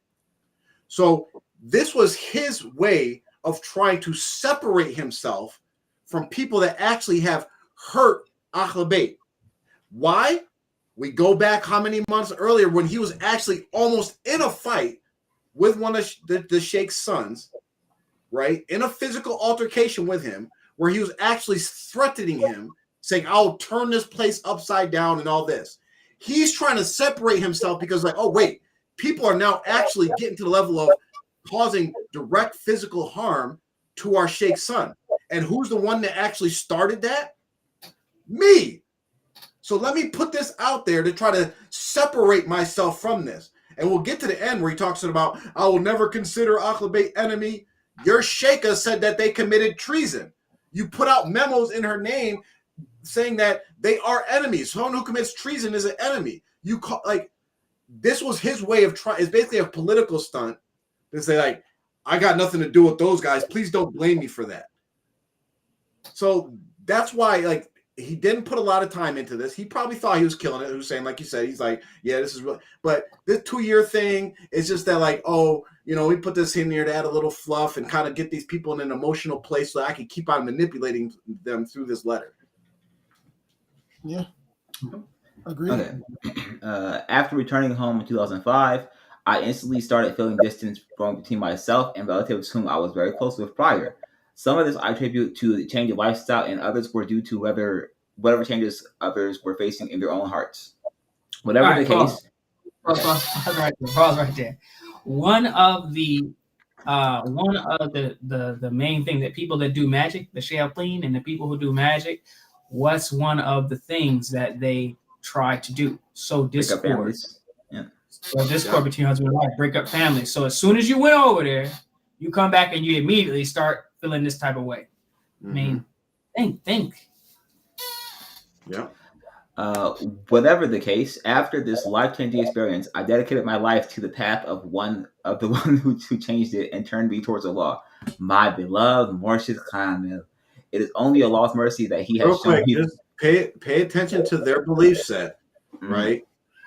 For the people that are in these cults, Allah and Rasulullah is a byproduct of what they actually believe in. He said, I dedicated my life to the path, not of Islam, not to the path of Allah, not to the path of Rasulullah, to the path of the one who changed it, the one who changed his life, to his sheikh, right? And then he throws Allah at the end, because he turned me towards Allah. No, you said very clearly what you dedicated your life to and the path that you want to follow. You want to follow the path of your sheikh that allegedly knew you listened to music because all your friends told him. That's his akida. That's his belief set. It is only Allah's mercy that He has shown me things that have left me without doubt of the path I am on. The Murshid who leads me and the Sheikha who now holds the lamp. I have. I was about to say, why put this in caps? I mean, it's okay. I think she's gonna read this and she will know this. Okay. She proved better for him. He's trying to get that intimate. He's trying to get that same intimate thing that he had with the guy with the female version of it. That's what he's trying to do. Trying to give service to It's not him. even necessary to do that. But Lame. I have no desire to convince you. Allah does what He wills and with whom He wills. I mean, he's basically. I mean, he's a budget. What's the boy's name? Mr. What's the boy's name? The Pakistani. Muhammad Qasim? Yeah, Muhammad Qasim. He's a budget Muhammad Qasim with this show because he said, "What Allah? It is only Allah's mercy that He has shown me things that have left me without doubt of the path that I'm on." I mean, what are you talking about, man? So Allah showed you that you're on the right path. Like, how? Don't you know every single person who believes in anything, the atheist believes they're on the right path based on what they feel like they were shown. The Hindu, the Buddhist, the Christian, the Jew, the Muslim, everybody believes they're on the right path. You got to prove that you're on the right path based on. I mean, you could be on the path of your Murshid. I'll give you that. You're on the path of Jilani, but on the path of that Allah set forth for us to follow and sent Rasulullah to guide us on that path, you're not on that path. Wallahi, you're not on that path. Mm-hmm. And we can, and again, this is one of those cult tactics. That's what I'm saying. It's regurgitating his cult leader training, is to say something totally and utterly ambiguous in a way that I'm going to convince you of what I'm saying is true, and then also back off of it and say, I'm not trying to convince you of anything. If you weren't trying to convince anybody of anything, you would have never mentioned it. You wouldn't have put it in the letter, right? And the second part of that is he's already given us an example of how he thinks Allah confirmed these things and left no doubt. It's through some dreams he had, right? Because that was the first thing he mentioned was like, I had a dream, and then it confirmed all the things. He probably had some dreams. How, like Mubarak mentioned, how many Christians and Buddhists and whatever they believe in, right, have dreams of, I seen Jesus, I seen this person, I seen that, and it confirms everything that I believe. Yeah, but if you watch any of those Christian Muslim debates online, those street dawah people, they always bring it back to, I don't care about your subjective experiences. Bring me facts, bring me evidence, bring me logic, and show me that what you're saying is true. Right, but you're saying right here, Ahmed, I'm not going to do that, and I have no interest in actually proving anything to you guys. Okay, what is the purpose then of this public letter? Let's keep going and see if we actually find the purpose of this public letter. Yeah, who's this for? As things currently stand, I have remained silent about the things said about me, about my father accusing me of being a deviant who commits shirk, about my father. First of all, why is your father in quotes? That is actually your dad, right? You came out of his sack. Like it's not my like it's not like he's like freaking your Murshid. This is actually your Abu. Like what are you talking about? My father in quotes, nigga. Well, nah, sorry. What do you mean father in quotes? It's actually, we're laughing, but this is actually extremely disrespectful to his father. Extremely, because when you put on quotes, you're basically saying that's really not it. He's really not my father, right? You are right there. These multiple times that you put your father in quotations, you are telling the world, I don't believe he's my father, right? You are again right here in your letter are severing ties with your father. Mm-hmm. It's very shameful. And look at the example of Ibrahim with his father, and so what path are you on? So you're talking about this path. I mean, that's not who preceded you Islamically as a Muslim in doing this type of thing. Who? Yeah, and not only that, let me go back to this father in quotation. Who is this for? Who are you trying to show and display this to? Oh, my father. You want someone to, he's not really my father. I'm putting it in quotation. Who is this for? It's not even necessary to do that. Like Amr said, this is your Abu. This is your father. You do not need to put it in quotations.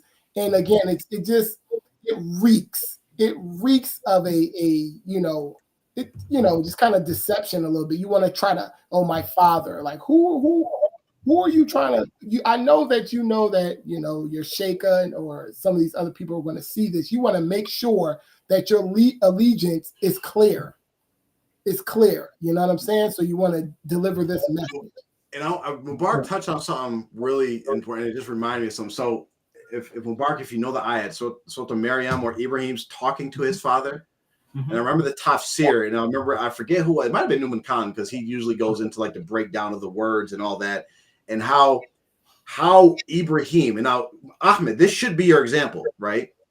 You think you're on the straight path, right? Allah. So Ahmed, you think you're on the straight path, right? So let's go with that. We understand you're under the cult mindset and you believe what you're following is true. Okay, we'll accept that that's what you believe, right? So that means that necessitates that your father is on the wrong path, right? Mubarak, this is a great reference. It's a great example for Ahmed, you to act. We know you watch our show, obviously, because you got the letter, but you're watching, listen, your example is, okay, so how should I, as a son who has a father that I believe is deviant, treat him? How should I deal with him, right?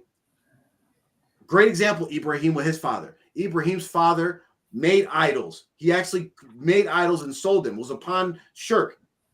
And if you go into the tafsir, and Mark, please help me out if you know what I'm talking about the words and how he addressed his father. Like, there's a difference in like the Arabic language when you say like, ya abi.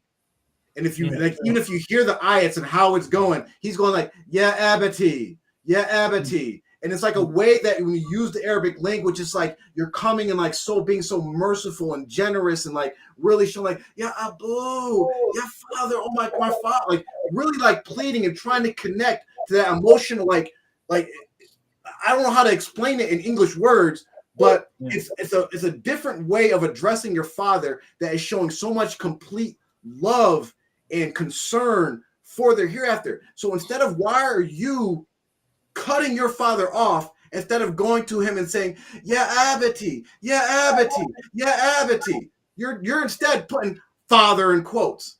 Yeah. And even when, because Ibrahim alayhi salam is, he's saying, يا أبتي لما تعبد ما لا يسمع ولا يبصر ولا يغني عنك شيئا. He's talking about, why are you worshiping these things that can't help you? And so he's giving da'wah to his father, which, if you believe you're on the right path, the person who owes your strongest da'wah efforts more than anyone else would be your father, if you believe you're on the right path. Because this is what Ibrahim alayhi salam did. He's going through and saying he's giving his father da'wah, and he's saying that how the knowledge has come to him, and he's going on and on and on, telling him, beware of shaitan, and I don't want you to get punished. This is what Ibrahim alayhi salam is doing. But the thing is, I'm calling attention to is what his father, this is what Ibrahim's father said to him. He said, are you rejecting my gods? He said, Ibrahim's father said to him, I'll stone you if you don't stop doing this. Now get away from me. Basically, he said, and don't let me see you, otherwise I'm going to stone you. So this is what his father said. What did Ibrahim alayhi salam say to his father? قَالَ سَلَامٌ عَلَيْكَ سَأَسْتَغْفِرُ لَكَ رَبِّي إِنَّهُ كَانَ بِي حَفِيًّا. He said, peace be upon you. He gave his father salam. He says, I will beg my Lord to forgive you. He's always gracious to me. So this is the example. If I don't know whose path you're following, but the path of Rasulullah sallallahu alaihi wasallam and the path of the messengers and the righteous and the people who in Surah Al-Fatiha, when Allah says, "An'amta alayhim," the people who Allah has favored, this is their path. Not rejecting and cutting off their fathers. This is their path in which even when he had to dispute with his father, who was definitely committing shirk, who was one of the people who Allah singled out and showed us an example in the Quran that he was wrong, he begged for forgiveness for him, gave him salams, and said, I'm still going to try to help you. I'm still going to give you da'wah. You know what I mean? And the only reason why he stopped because his father said he was going to stone him. So if your father hasn't threatened to harm you or kill you or hurt you, whose path are you following if you've cut your father off? I swear by Allah, you're not following the path of Rasulullah sallallahu alaihi wasallam. That's the path of shaitan. I swear by Allah it is. Because it's the opposite of what Allah shows us the example of what you should do. I mean, you really, the reason why I'm so angry about this, because I know how much his father wants to help, and he wants to reach out to him, and he wants this engagement, but instead you do something cowardly and write this ridiculous ass letter and saying your father in quotations. What are you doing? You're doing one of two things. Both of them are terrible. One is worse than the other, though. You're saying my father, and you're putting your father in quotation marks. A'udhu billahi minash shaitanir rajim, as if, oh, he's not your father. So what does that mean? He's your biological father, but you cut him off, so you disobeyed Allah. You committed a major sin. And even then, and even still, when we talk to Uncle Adin, we talk to his father. His father, you can tell by the way he talks that he loves his son. He cares about his son, and he's continuing to reach for him, despite being cut off, despite being handled the way he's being handled. He's still reaching, and he has not left the side of his son. This is true. This is the way you love. You understand what I'm saying? Uncle Azim is actually doing it the right way. He's following the right path, the path of what Allah set forth and how Rasulullah told us to be. He's doing it the right way. But the last thing I'll say about this particular thing is that he's cut his father off, which is a major sin. We know that Allah will punish you for that if you don't stop doing it and repent. And may Allah guide you to the right way. Or what are you saying? What else could you possibly be saying? Okay, he is my father. He says he's my father. I'm not saying that, but what are you doubting that he's your biological father? So whose integrity are you calling into question? It's not actually your father. Be careful, boy. Be very careful, boy. Oh, whew. Okay. Sheesh. Hate to be him. All right. How does... Okay, about my father publicly apologizing on my behalf for my wrongs I have never committed. Okay. How does one conclude someone is guilty of something while speaking to all parties involved? Ahmed, he can't speak to you if you blocked him. I mentioned this earlier in the show. You blocked him on every platform, his phone number, all this stuff. So how is he supposed to contact you if you have blocked him on all accounts? He's supposed to just talk to you. Again, he's speaking to you the only way that he can get his voice to reach you. That's how much you probably like. He loves you so much. The only place he can reach you, his voice can be heard to you, to your ears, right? It's him coming onto the R2F show and saying, "Hey, Ahmed, do better, do that," because you have blocked him on all other assets of media contact. Just gone. So it's really, really because of what we know behind the scenes and ourselves. First, I want to say this whole thing about like I don't know how many narcissistic, and it's typically like I'm sorry, from my experience, I've seen women do this, where like they'll block somebody and then say, "Oh, you didn't contact me." Well, yeah, you blocked me. Like it's such a feminine. But I really want to pay attention to how Uncle Abdul Azim Ahmed. I'm going to speak to you directly. Hopefully, you're listening. We have had such mercy on you specifically for your father, just because of your father. Yeah, absolutely. Just like as bad as you think we may have come at you and said different things about you making shuds to the graves and all that, whatever you as bad as you thought it might have been. Just know we had mercy on you because we love your father. Plain and simple. And you need to be thanking your father for that. Even right now, we're being very careful, and we could tear this to shreds times 10. I mean, just listen to what you're saying. About my father publicly apologizing on my behalf for wrongs I have never committed. You should be grateful you have a father willing to do that in the first place. Where's your gratitude, brother? Your father is coming to your aid to cover you, in case of, you've transgressed someone else. And someone else might feel like you transgressed them. And your father jumped in front of the car for you. What love is this? Don't you realize that had you transgressed another person's rights and you didn't fix that in this life, in the next life, they will either take some of your good deeds, Allah will give some of your good deeds to them to compensate, or he will take some of their bad deeds and give them to you to compensate. Now, what your father did was apologize on your behalf. Maybe that person would say, you know what? I'm cool with it now because of what your father did for you. And you don't know what Allah is going to say you're right or wrong. You don't know. And so your father could have saved you from a world of hurt in the next life. And here you are being ungrateful when he actually did you a solid. He did.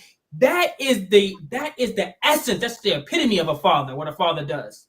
To a son that cut him off. Yeah. So you cut him off. Now he could have been petty like you and been like, man, whatever. He cut me off, so whatever. Yeah. I mean, I don't even care. But he still cares. You saw how he's caring and worried about you in this life and the next, that he's trying to get people who you may have transgressed to take it easy on you and to overlook it and to not carry that to the next life and put it on your back and on your shoulders so that you would be punished for it. You should call your father right now, unblock him, call him, and thank him for that specifically, for everything else, and apologize. And you know what? I guarantee you, it will be, he'll wipe away. He's not going to harp on it and bring it up. He'll all be forgiven. But he's going to get on your think about as a father, you come up on, whatever, it's not national TV, whatever, but you come up in the public and basically kind of humble and humiliate yourself. That's something like that's embarrassing almost. You know what I'm saying? Like, I'm gonna go apologize for what, because that's your blood. That's someone you raised. That's someone that comes from you, and you feel responsible for your actions. It's actually a very honorable thing and a very courageous thing what Uncle Abdul Azim did for his son Ahmed, and now he's being blamed for it. Ungrateful, for real. I do not wish to offer a rebuttal to prove my innocence, but I am only stating the basic tenet of Islamic justice to point out one of the many foundational flaws in this approach. Besides, if you truly feel I'm not living as a good Muslim and have deviated from Islam, are there any other children you have who are living outside tenets of Islam? ? Do you have other children who fornicate, commit adultery, intoxicate themselves, abandon salat? Do you actually care? If any of the answers are yes, then I just remain baffled as to why you have not joined a podcast or video discussion to eviscerate them as you have done me. What and who is fueling your crusade against me. Wait, stop before we get to that part. Let's just address. We're not going to Like survive this. This man is Ahmed. You are a grown man. You're like my age, 45-ish, around that age, right? Other folks do bad things too. Right. Yeah. And like, how many times we go to our kids and say, like, whatever bad thing they did, and they're like, but Johnny did so and so. No. It's about you right now.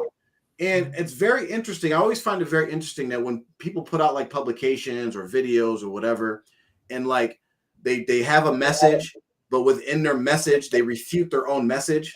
He was just above in the first page, like complaining about his companions in Pakistan who like assumed that he was still listening to music and engaging in sin and all that, right? But then he comes down and does the same thing about his own brothers and siblings.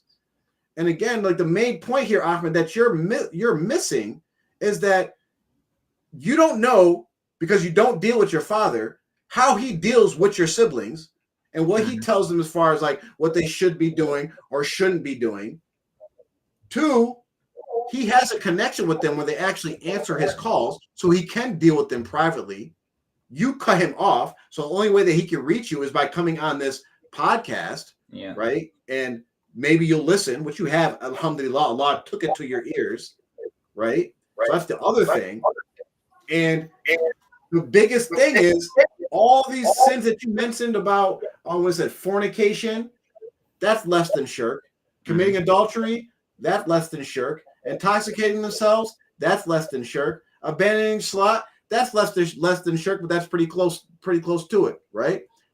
You are committing, from your father's perspective, the worst and most dangerous sin. So why would you expect to be held in the same light of those who are committing lesser sins?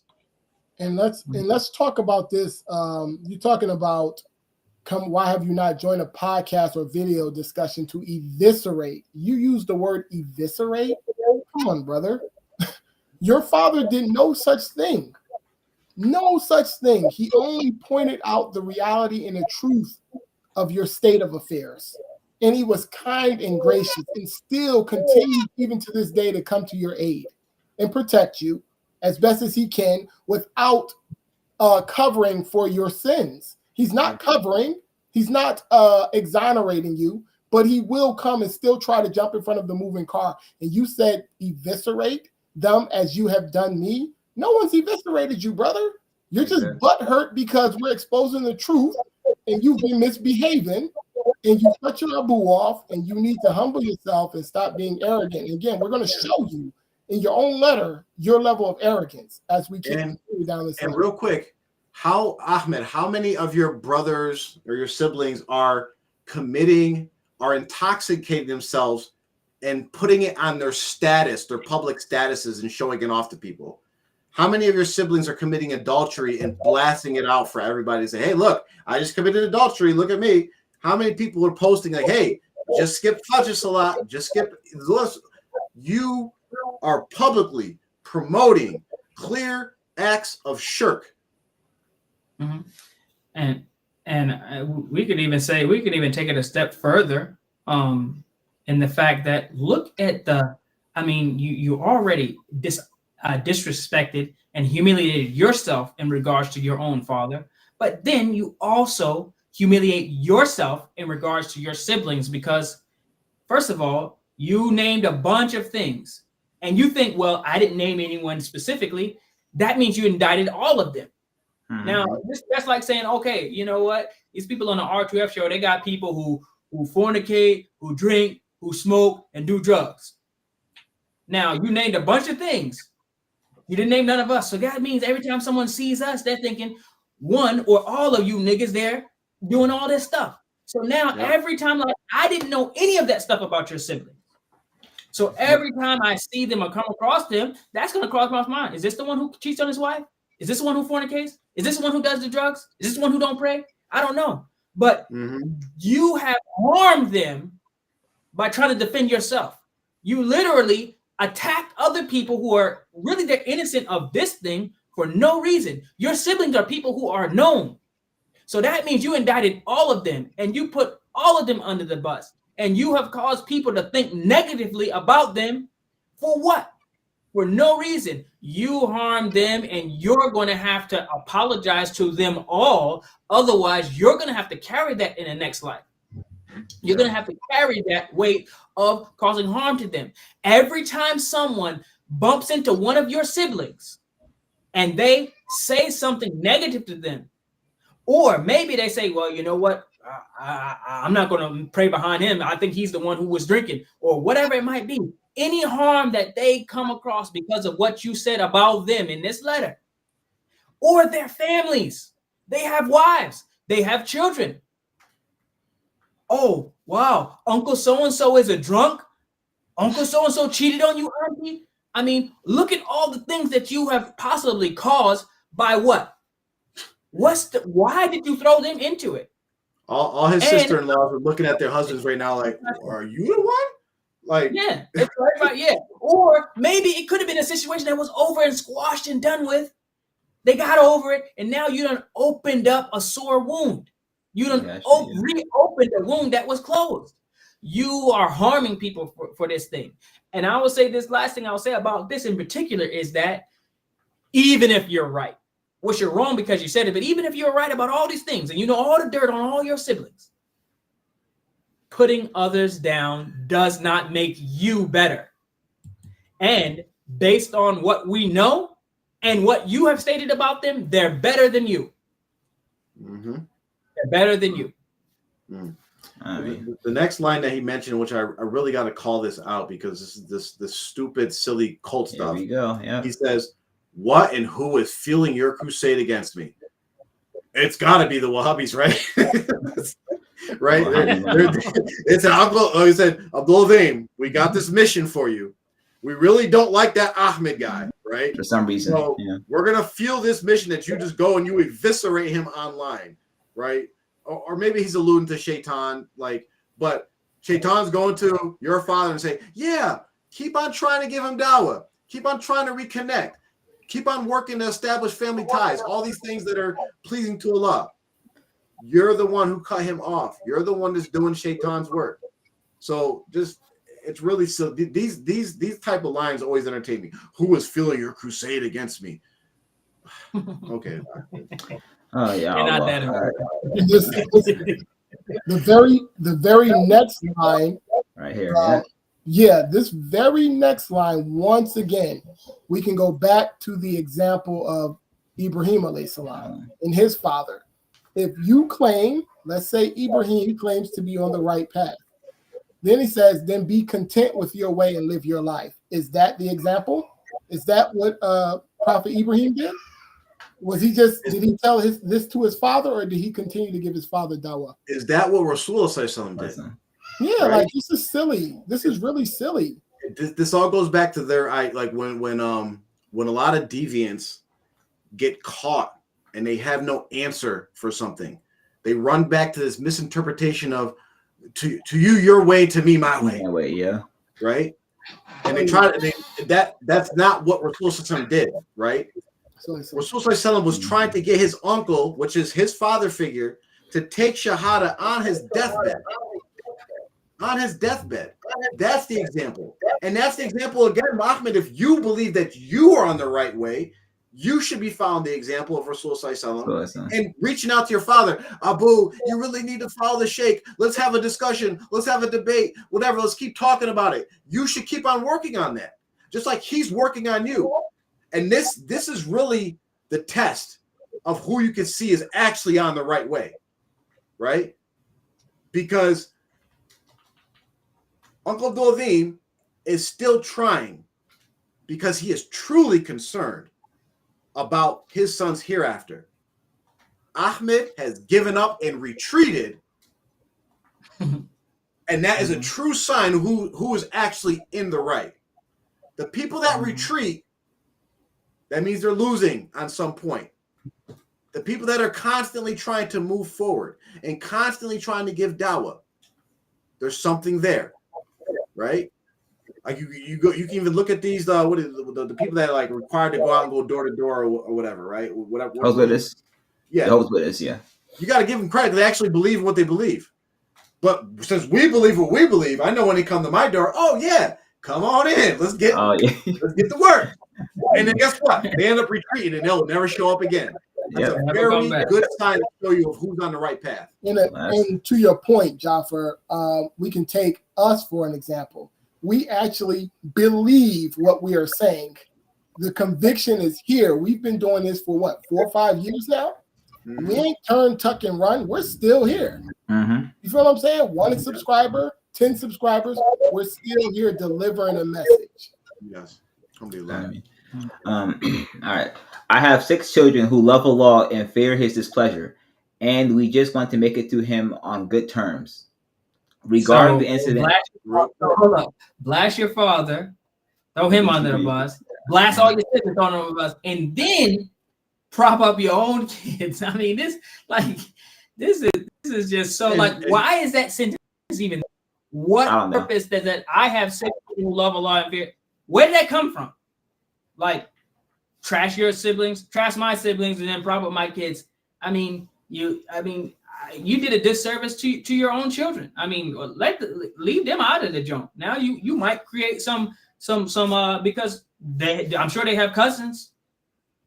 I'm sure they got cousins. So it's like, I got 6 kids and they're on the right path.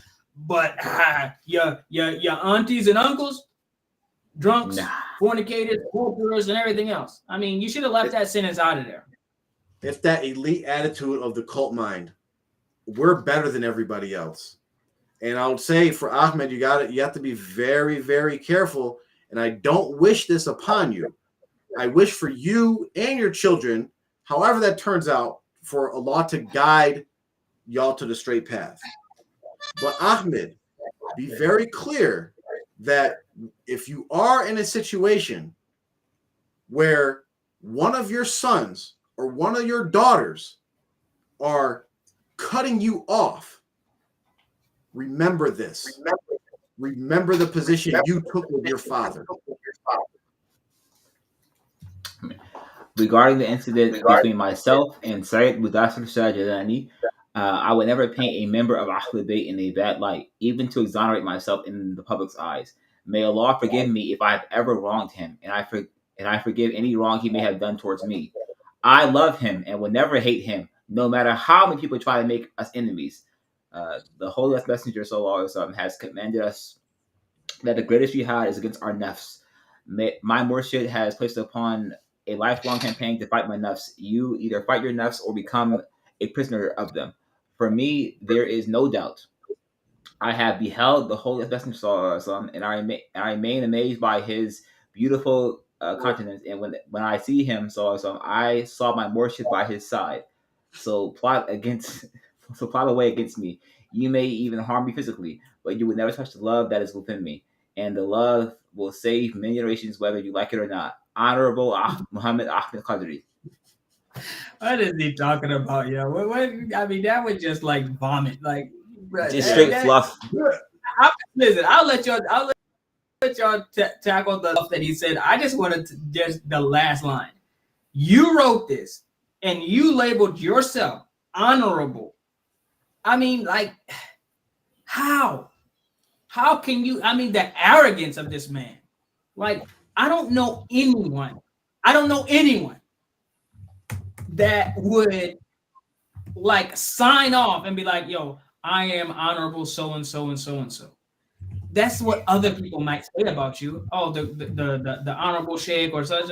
But for you to sign your name, the honorable Muhammad Ahmed Qadri, it's ridiculous. Don't do that again. Let's real quick on that point. Let's go to what Abu Bakr said when other people praised him. Right? Abu Bakr said, "Oh Allah, you know me better than I know myself, and I know myself better than them." Right? He said, "Oh Allah, make me better than they think of me, and do not hold me responsible for what they say about me." You literally could change his dua to say, "Oh Allah, make me better than what I think of myself, and do not hold me responsible for what I say about myself." Yeah, or them. It's really cringy. I mean, be humble. Yeah, it's cringy. This goes back to, like, I mean, pretty much he puts a stamp on the entire letter. This line, this one line, I'm gonna use his word, eviscerates the whole, everything he said prior to this one line, destroyed, absolutely destroyed. I mean, like you said, Mubarak, I can't sit here and think of one human being who would even dare to do that. I cannot sit here and think of one human. He's not even a bad human. Honorable, The only time that is done is when that's like an official title and you're writing a letter in an official capacity. This is a personal letter, one, right? It's not a part of TMOA. It's his own personal letter, right? Two, there's no title in TMOA that contains this, like judges are called the honorable judge. That's the actual title for like a judge, right? Honorable. Yeah, but all these are someone else is saying it. It's like me answering the phone and be like, yo, hello, who's this? This is the Honorable Mubarak Johnson. It's say that. Like, exactly. Now, if someone says, hey, yo, who was that? Who was the brother that was speaking there? Oh, that was the Honorable James Griffin. He was that type of thing. So that's understandable if someone else props you up, but it's like it's so like tone deaf and like lack of self-awareness and lack of humility to say when you're talking about yourself to say I am the honorable so and so. I would venture to say that you cannot even find like any shuyukh, even when Rasulullah talks about like in the Treaty of Hudaybiyah, right? When they were writing the treaty and they wrote on the treaty, they wrote, Rasulullah, they basically, and then they said, no, they wanted to, the Quraysh, the Kuffar, they wanted to just say Muhammad, son of Abdullah, right? Mm-hmm. And so he's like, all right, it's fine. That is my name. All right. It's no problem. Now, the Sahaba didn't like that and they were wanting to honor him, but a truly honorable person, they don't need to do it for themselves. The people do it for them. The people call them honorable. So if Rasulullah is okay with just having his name signed to a document, and who are you? I mean, it's just ridiculous. Let me back up a couple lines because again, this is cringy and crazy. You say your Murshid is by Rasulullah Sallallahu Alaihi Wasallam, yada yada. I'm gonna leave that one alone. I'm dealing with this one. Oh, I got something for that. Yeah. Hold on. I'm gonna deal with this other one. Yeah. So plot away against me. No one's plotting anything against you, brother. We're telling you to behave yourself, be more humble, apologize to your Abu, make amends with that relationship, and correct your behavior. This is what we're talking about. No one's plotting against you. And then you say, what is this other line here? Can you move this? This joint is blank. My bad. No, that's cool. It's cool. You may even harm me physically. You're just saying words, brother. This is literally just word solid. No one's trying to harm you. No one's talking about that or nothing. You want, again, this is that victim mentality. So plot away against me. You may even harm me physically. Knock it off, man. You're a grown man, like you said, with 6 children. Cut it out. Yeah, so there's 2 things I want to address in this last section. The first thing is, like I said earlier, the only time they really bring up Allah and Rasulullah is to actually expose their Aqidah more, expose their real belief, is really to prop up their sheikh, right? So he does this for 2 reasons. One is there's no reason, if I was so fortunate that Allah allowed me to have a dream about Rasulullah, I would only share that with people that were so close to me, and it'd be like a little secret between all of us. I wouldn't be putting it out there for everybody. It'd just be between me and the people that are really close to me and Allah. That's it, right? That's it. I'm not putting out there to support some. I had a dream about Rasulullah, so everybody better believe in R2F. And like, no, I'm not going to do that, right? So that was an attempt to boost himself. And the second part was the real reason why he put it is for the last part of that sentence. I saw my Murshid by his side. He only brought up Rasulullah in a dream he had about Rasulullah to basically prop up his sheikh. Mm-hmm. That was it. And the second part I want to address is, and again, it's another example of how you basically refute yourself in your own words and in your own content, right? Because in this letter, he's trying to give off, if you look at like the tone and like the mess, he's trying to come up with like, I'm the victim. All these bad things are happening to me. I'm so humble and I just want to like live my life peacefully. And I love basically kind of like meek almost, like I need protection, right? But then there's these bits and pieces throughout the letters where he's actually saying, I'm the best thing since sliced bread. I'm the man. I'm the king. Y'all better respect me. My kids love Allah and I got the perfect family, right? That was the one thing. I had a dream about Rasul Sallallahu. I'm the best, right? I'm honorable, Muhammad, Ahmed, not Pearson, not Bundy, Qadri, right? That's who I am. So it's contradictory. And then in this paragraph, because this is all nafs, right? Let's be clear. This is his ego coming through, right? This is his conceit coming through, his narcissism coming through. But in his letter, he says, the Holy Master has commanded us that the greatest jihad is against our nafs. My Murshid has placed me upon a lifelong campaign to fight my nafs. You either fight your nafs or you become a prisoner of them. This letter is an example, Ahmed, how you are a prisoner of your nafs. You just demonstrated it to us. I'm too arrogant to let my Abu talk to me. I'm so high and mighty that I'm going to allegedly expose all my brothers and sisters' faults. Right? I'm also like, it's just amazing to me that this person, like going back to Hussein said, you took the time to write this. You've been thinking about it for 2 years, what you should be putting in it, what you should be putting in it, right? You read this, you did Microsoft Word spell check on it. Maybe you read it a couple of times. Maybe you had like your wife or somebody else read it. Like, what do you think about this? And you're like, all right, this is hot fire. Trying to figure out when you actually became honorable. Like, when did you like? First, you just when I met him a couple of times. You were just Smeagol. I mean, like he wasn't like. I mean, that's what they used to call Ahmed. Like they called him Smeagol. They called him something else, like a nickname. Yeah.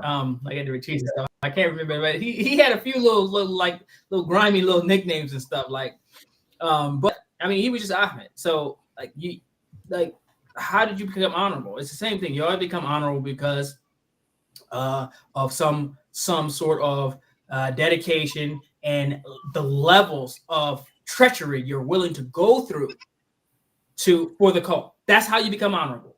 If you're willing to bomb something, you're willing to go to jail, you're willing to kill somebody, you're willing to stay quiet about a child, not expose anything with the cult, then you can become honorable. Now I'll say the other thing about this, I beheld Rasulullah and all this. This is another cult tactic.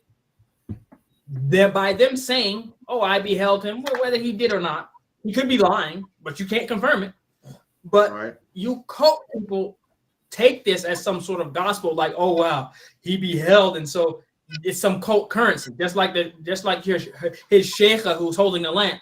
Rasul told me that I was Ahlul Bayt, and y'all people are running with it. Y'all like, okay, yeah, that means something. That's cult currency with y'all. He beheld his Murshid, and then he energized it, supersized it by saying, I beheld Rasul with my own eyes or whatever, and my Murshid was right next to him. So it's like, and then the cult people are like, yeah, okay, this gives you some sort of with the cult. It's a trick. It's a ruse. He's playing. Why did he lead with that? Why did he lead with that? Right? Listen. Listen. I say this all the time about certain people. Right? There are certain people that I've always felt, if you have a problem with this person, there is something wrong with you. Right?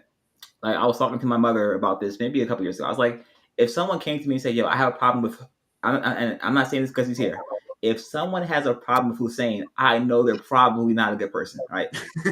Like, Hussein's one of those people, like, he just is a really good brother, alhamdulillah, right? The same thing, Ahmed, can't be said about your father. All right, your father is beloved by Muslims that I see all over. All right, he in here in Richmond, your father is basically one of the pillars of the community. Right? Okay, I was just in Virginia Beach. All right, your father hosted an event. MashaAllah, it had a huge turnout. There was Muslims from all over the Virginia area that came there. Right. For your father's event, right? Alhamdulillah, a beautiful event, right? So it's really sad. This whole like article spiel you wrote, right? Is very lazy, right? And the idea of you deflecting your sins, saying that others do sins as well too, right? This is what's happening in the Muslim world at large, because whenever someone calls out, "Hey, brother, you're sinning," or "Sister, you're not wearing your hijab," right? They say, "You're worrying about me." There is a genocide going on in Gaza. Islam does not stop for people passing away or dying. It doesn't matter what's going on, right? That's a good point, Umar. Real good point. If every Muslim, all right, God forbid, if every Muslim in Gaza perishes, right, you still have to do your Islam. You still have to pray. You still have to wear your hijab. All the things that are as part of being Islam, it doesn't stop for one Muslim. That's not how it works. So Ahmed, if whatever you said about your siblings is true, right? It could be true. That does not negate the fact of the sins that you are committing. Even in this letter, you're committing sins, exposing the faults of your Muslim brother, right? Sins, right? Open, right? Because they're not public figures, right? You are a public figure in the community that you're from. In the circles that we are all in, you are more known than your brothers and sisters, right? Okay. And you, quote unquote, your father. I can't listen. I love my father dearly. I love your father dearly, right? I can't imagine, right, your father being in the twilight of his life, right? He's getting up there in age, alhamdulillah, right? And you are cutting ties with him willingly for no reason whatsoever, right? I remember one time, and this is the type of person your father is, right? I invited your father over for dinner. He said, I can't. Your grandmother, his mother, right, in Philly, she's not Muslim. He says, I go there every once in a while to try and make my mother Muslim before she passes away. This is the love your father has for his family. So for you to have this arrogance about yourself, I don't know where it comes from. It's actually quite sad because you can see the love your father has for you, right, and for everyone. But I know the love a father has for his son because I feel that with my father, right. So it's very sad. It's very sad, and it baffles my mind because your father's, alhamdulillah, he's such a good person, alhamdulillah, and I just can't. I can't imagine your father being alive still, and you're cutting him off because he wants you to do better in life. Like, you have no real reason. And I mentioned this years ago. Whenever I'm glad you mentioned that you blocked him on WhatsApp. Ahmed, no one is checking your phone personally and saying, "Hey, is your father blocked?" You did this of your own volition to try and justify and say, "Hey, listen, I'm so down with Jelani and Noor and all this stuff." Bro, you are fooling yourself. You are fooling yourself. All right. And he's walking a dangerous. You walking a tightrope right now, and I don't even know why you're doing. Like, it just. I mean, we're too old for this stuff. Like, I could see if he was like a young boy, you know what I mean, like a rebellious teenager or something. Ahmed, you're our age. This is dangerous water. If you truly believe the sunnah of the Holy Last Messenger, this is dangerous, brother. We're telling you, as your former companions, whatever you think of us or whatever, we're telling you and we're cautioning you right now that this is a dangerous direction you're going, and it's not even necessary, all because of your pride and your ego. Come on, knock it off, man. I'm putting some stuff in the chat. I got one on the screen right now. Just let's just bring it back to the to the Holy Quran and the Sunnah. Rasul said, "No son can repay his father unless he finds him enslaved and buys him and manumits him." So the translation, a son can't repay their father unless, like, say he finds him as a slave and he basically purchases him from the slave master and then frees him. But it's just showing like how like a son owes so much to their father. The next hadith, it says, Rasul said, pleasing the Lord, pleasing Allah, right? You said that you want your children, or you just want to please Allah and be good when you get back to him. Well, in pleasing Allah is attained by pleasing one's father, and angering Allah is done by angering one's father. So just think about that. You said you want to go back to Allah, and it didn't say, oh, the Muslim father or the non-Muslim father or the one that's in the Jamaat, the one that's not the Jamaat, the one that likes my sheikh and the one that doesn't like my. No, your father, whoever he is, and whatever differences you may have. The one you put in quotations. We're talking about that father. Mm-hmm. Yeah, that father. Your actual father, not your sheikh. And also, like, even the whole like last name not being his father's name or whatever, that even got to be sealed too. Like, your last name isn't Qadri. Yeah. Sorry, bro. And actually, it's a major sin to actually claim someone else to be your father. It's not your father. I believe that will actually land a person in hell, for a person knowingly to claim someone else as his father. So if I hope the Qadri is not like, I mean, you're taking one step there. You definitely instead of you cut off your father and then you tack some other name on there. I hope that's not what you're doing, and I hope you're not claiming that someone else is your dad, because that is a ticket that can land you in hellfire. So be careful. So, and Allah says in the Holy Quran, He says, and there's so many instances of Allah mentioning worshiping Him, and then immediately after saying, and respect your parents, right? So there's so many different, but here's one example, and really, really pay attention to this. And this is for all of us. And we'll kind of wrap it up here. If there's any questions, put them in the chat real quick so that we can answer them real quick. We're going to kind of wrap it up here. But this will be the final thing I say about it, is Allah says, and your Lord has decreed that you worship none but Him, and that you be dutiful to your parents. If one of them or both of them attain old age in your life. So Ahmed, your father, I don't know about your mother, your father has attained old age in your life, right? And He says, say not to them a word of disrespect. Don't say anything disrespectful to them, right? That letter was full of disrespect. Nor shout at them, but address them in terms of honor. You should have been saying, my honorable father, not honorable Ahmed Qadri, my honorable father. This is what you should be saying about your father, not father in quotation marks. Your honorable, respected, high level, high status father, right? This is how you should be addressing him. In the next ayah, Allah says, He says, and lower, well, I'll put it in the chat for you guys, and lower unto them the wing of submission and humility. Submission and humility through mercy, and say, my Lord, bestow on them your mercy as they did bring me up when I was small. And when you go into the tafsir of this, of what like the meaning and understanding of this is that when Allah says, and lower unto them the wing of submission and humility through mercy, it means do not refuse to do anything that they love. Your father just wants to talk with you. That's it. You can, hypothetically, we want guidance for you, right? We want guidance for you, Ahmed. We all do. Your father especially.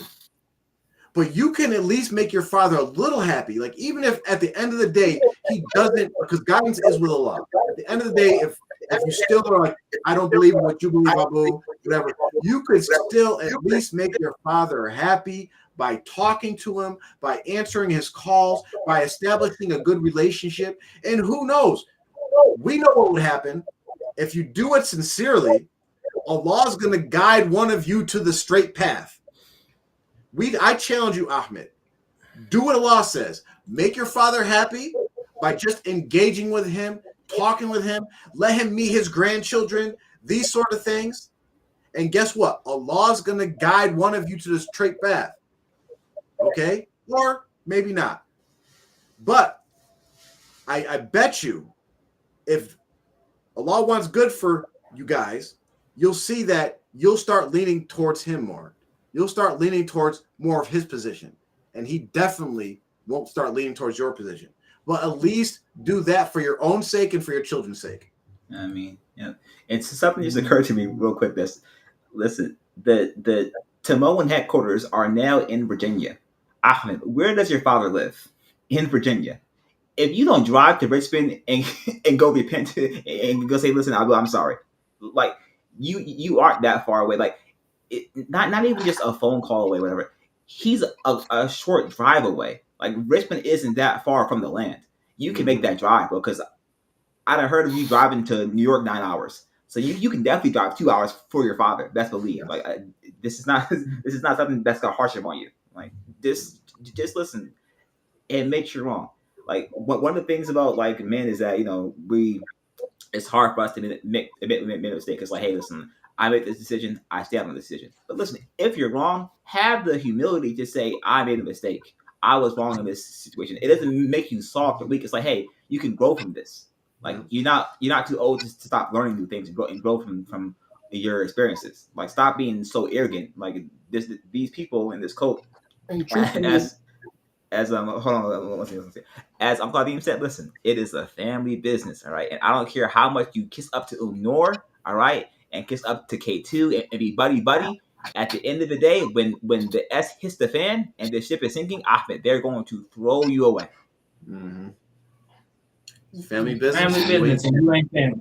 Lahut Khan's in Pakistan. Remember that. And real quick, I want to give this option up to Ahmed. I know people that keep ties with their family members that are outside of the Jamaat, that speak out against the Jamaat, and simply how they keep ties and keep the peace, they say, when we're together, just don't talk to me about anything Jamaat related. Mm-hmm. At least start there, right? That way, at least you maintain a relationship with your father. Yeah. We got any questions? I don't think we have any questions in the chat. Yeah, I didn't see any questions. Again, we'll be back again, inshallah, next month with another episode on. I believe we're going to be it might be before next month, but we'll let y'all know. But we're going to be interviewing Mubarak in regards to he recently made Hajj. Alhamdulillah, may Allah accept it from him and allow all of us to do the same. But we're going to definitely be picking his brain on his experiences the first time in Mecca and Medina. And, the first one out of all of us, we have a positive jealousy for him to actually make Hajj. Yes. And inshallah, we can all make Hajj. And maybe inshallah, we can all make Hajj and Umrah together one day. But we'll be talking about that, inshallah. Ameen. Subhanallah, walhamdulillah, wa la ilaha illallah, wallahu akbar, wa la hawla wa la quwwata illa billahi al-aliyyil azim. Assalamu alaikum wa rahmatullahi wa barakatuh.